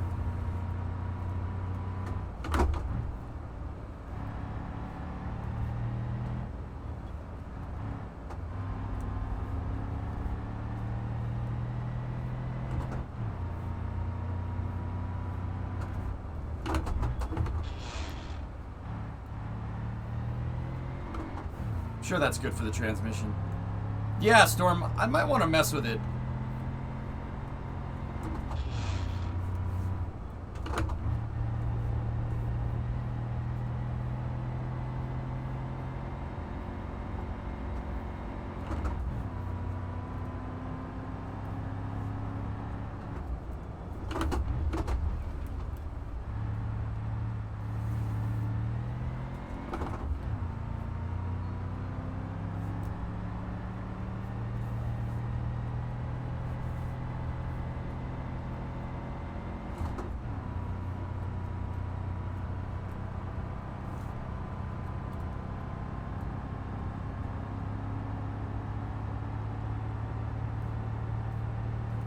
It's the motor signer.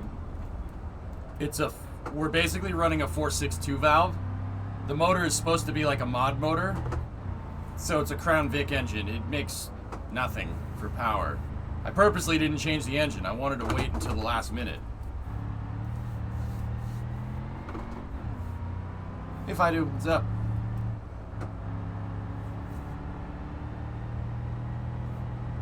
I mean, look at the power figures in the top left, dude.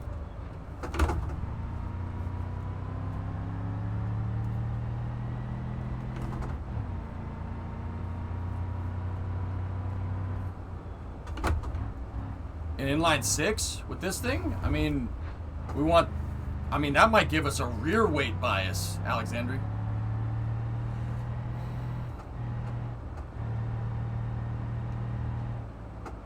Oh, crap. No, shit.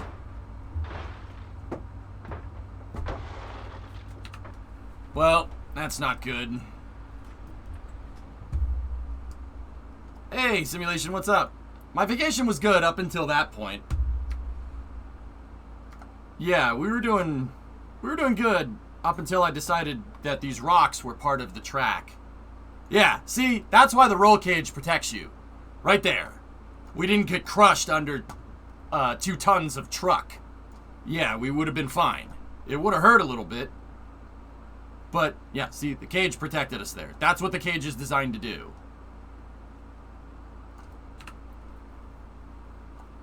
Yeah. Yeah. Roll cages for cars, I mean, they do help make the chassis more rigid, but roll cages for cars are like launch escape systems for rockets. You want it to work, but you don't really want to have to test it. You don't really want to have to, you don't really want to have to use that. Yeah. If the cage is doing its job, that means you crashed. I mean, there's obviously keeping the chassis rigid too, you're right, but here, let's go back. I think our roll cage test was successful. Now, I can't put a good time down with this thing, man. So, you know what? We're almost out of time because I have to start Space News. Yeah, pretty much, Porter, right? Hope you had a good vacation. Yeah, Murado. We have a 3-liter 24-valve inline 6, the 4-liter Barra, 24-valve inline 6. Gee, I wonder what that's supposed to be. There's a Barra. I have a 4.1 i6, which is probably the no-name Beam version of that engine.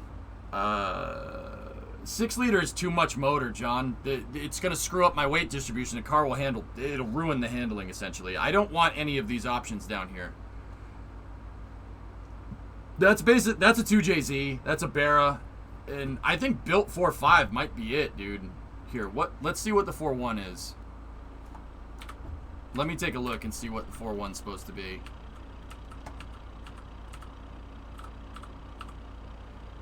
Oh, boy.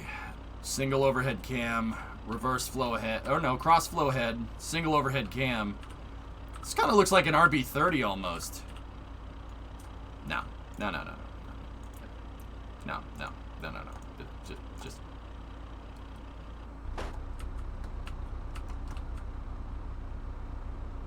Give it a second.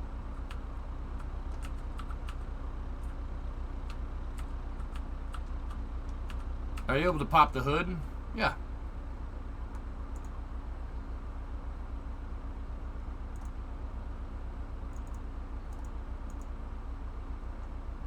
I could just take it off for a second.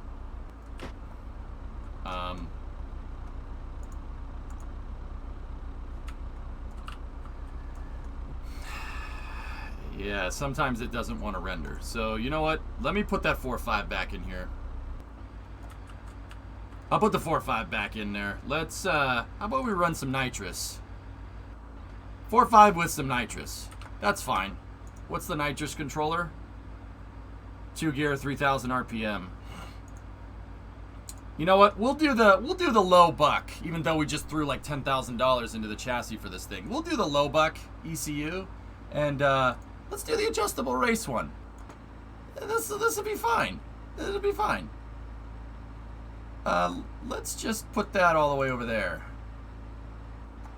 Ready?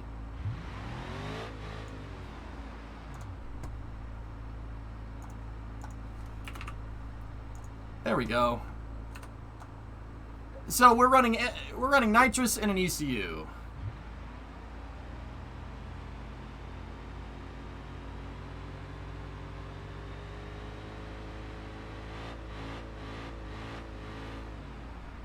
Okay.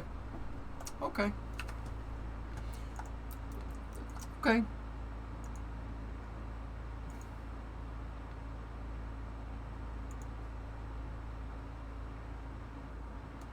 Okay. I mean, the nitrous is probably not going to do us any favors when it kicks in. I'll be honest with you. If anything, it's going to If you're ever messing with nitrous, don't ever put it right there. You're standing next to a bomb. Yeah, put the nitrous somewhere else. Don't put it right there. Yeah. You know, in the movies, you see them have, oh, the nitrous tank. Yeah, I gotta open up the nitrous tanks right in the passenger cabin. No, yeah, don't. Yeah, weight distribution. Yeah, weight distribution. Sure. Yeah, don't do that. Yeah, that's not gonna end well. All right, nitrous is on. Get the timers ready. All right, ready? This engine's gonna pop. I'm pretty dang sure. 1, 2, 3, go. Oh, my weight distribution is good? Nice.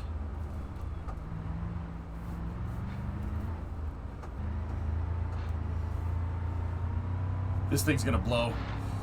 Oh my god, this thing's a little more rowdy. What's up, Pepines? It's safe inside the cage? I wouldn't want nitrous next to me. Okay, yep, she's making a little more power.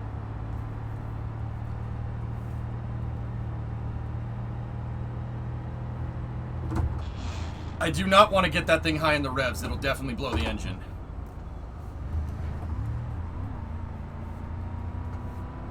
Dude, oh my goodness, this thing is quick. And that's just nitrous. Look at it hug the corner. I love it.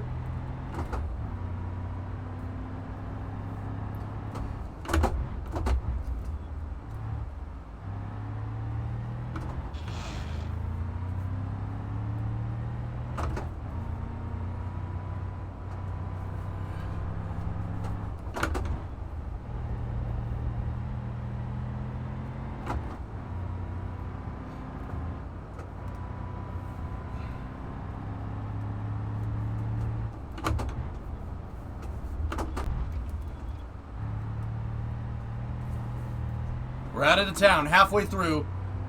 1:39 on the clock. Holy crap. Go, baby, go!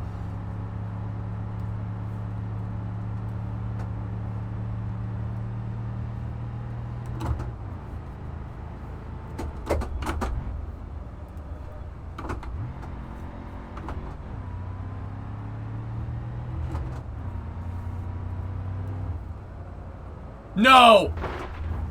I'm still good. I'm still good. It was a running board check.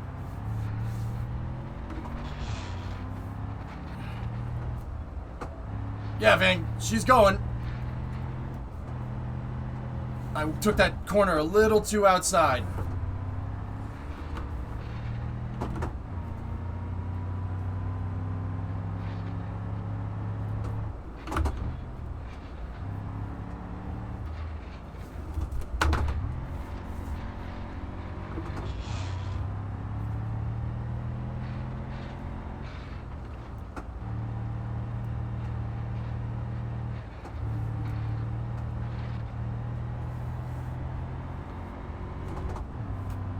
Go.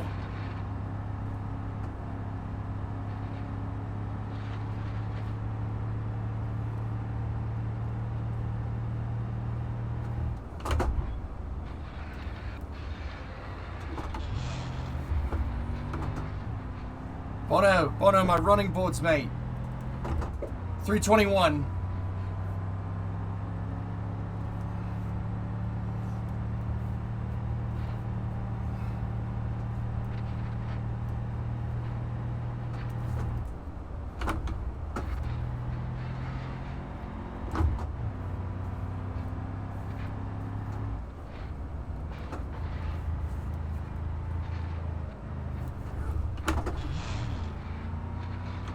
Three, two, one, stop. 353. Oh, 353. Yeah, man. That's awesome. Dude, this thing is great. I love this truck, man. I want this truck in real life. Our initial time with the stock truck was 4:27. 3:53, dude. We knocked 45 seconds off the time. You shedded some weight. Doesn't count. I told you it's ablative. No, Dan, I don't have a USB handbrake. I should probably get one.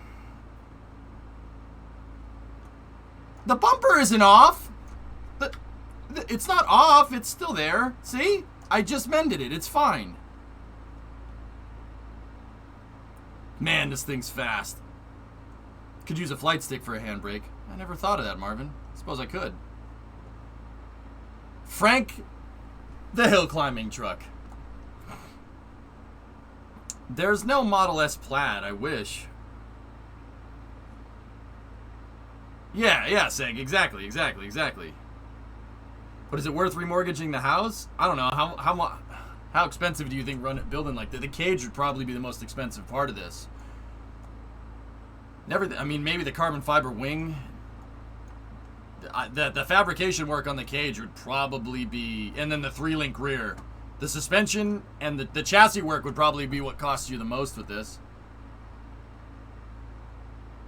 Yeah, simulation, right? This thing's cool, man. I like this truck. Oh, there is one last thing I want to do. Here. Speed test.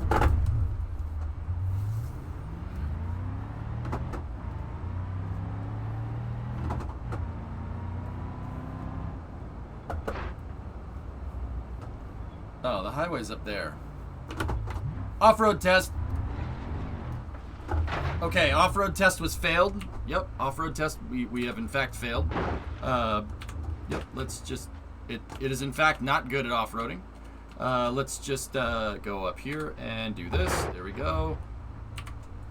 Speed test. Nitrous. Okay.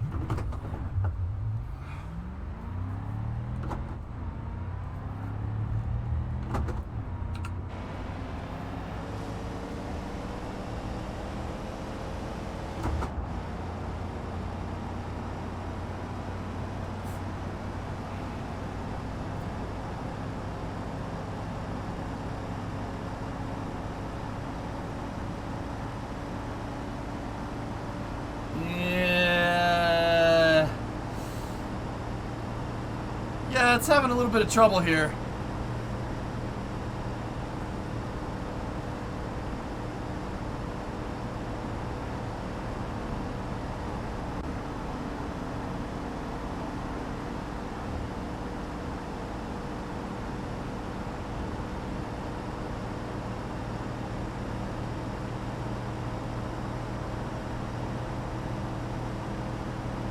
It has more. Oh, we need to adjust the spring rates on the rear. Did you see the rear bounce around? Got to soften. Either increase the rebound on the rear wheels or soften the springs.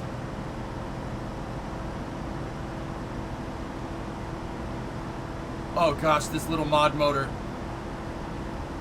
This little mod motor must hate this. Murado, if we you know what? I might play Beam on Monday or something. Or we might play Beam again. I want to tune the suspension on this thing.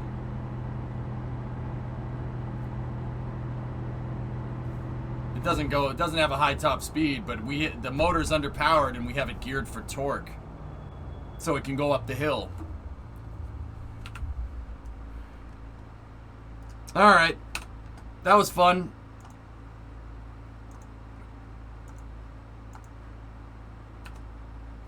Are you not streaming tomorrow? Tomorrow's Father's Day, Mello? So, no. I'm not.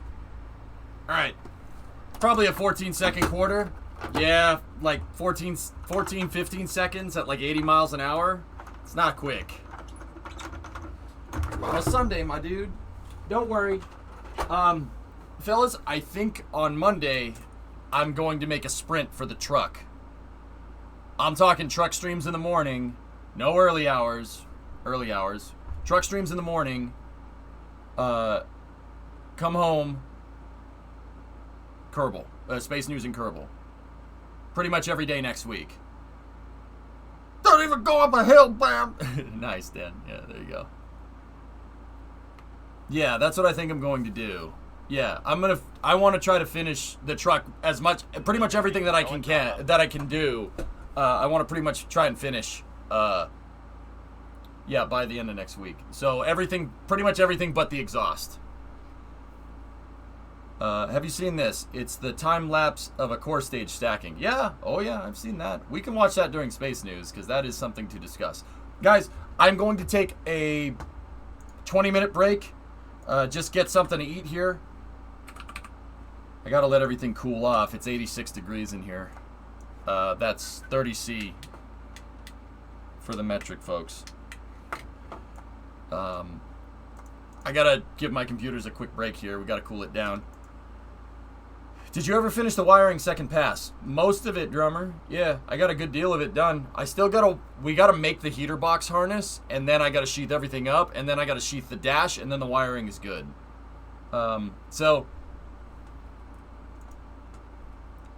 Storm, I'll think about it. Yeah. So, I'll be back in about 20 minutes, dudes, and then we'll start some Space News. Yeah, also, if you haven't noticed, green screen, man. Anybody not notice how I don't look dead? No? Alright, cool. You want to see what it looked like before? Just real quick. Ready?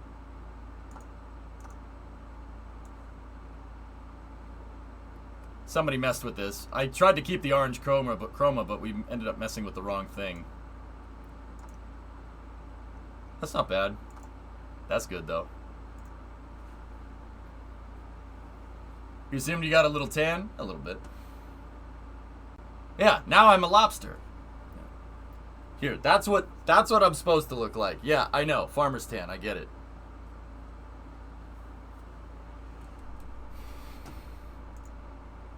Day in the beard. Probably get rid of it. Probably go back to mustache soon. You sent your compiled Space News through chat. Oh, gosh. Alright. I'll be back in about 20 minutes, okay?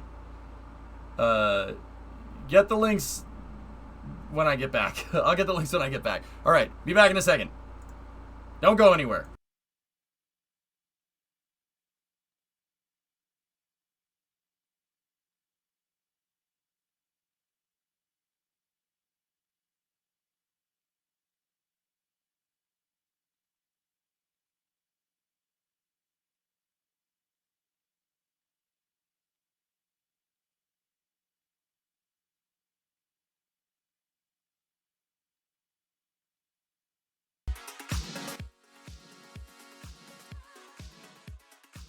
No.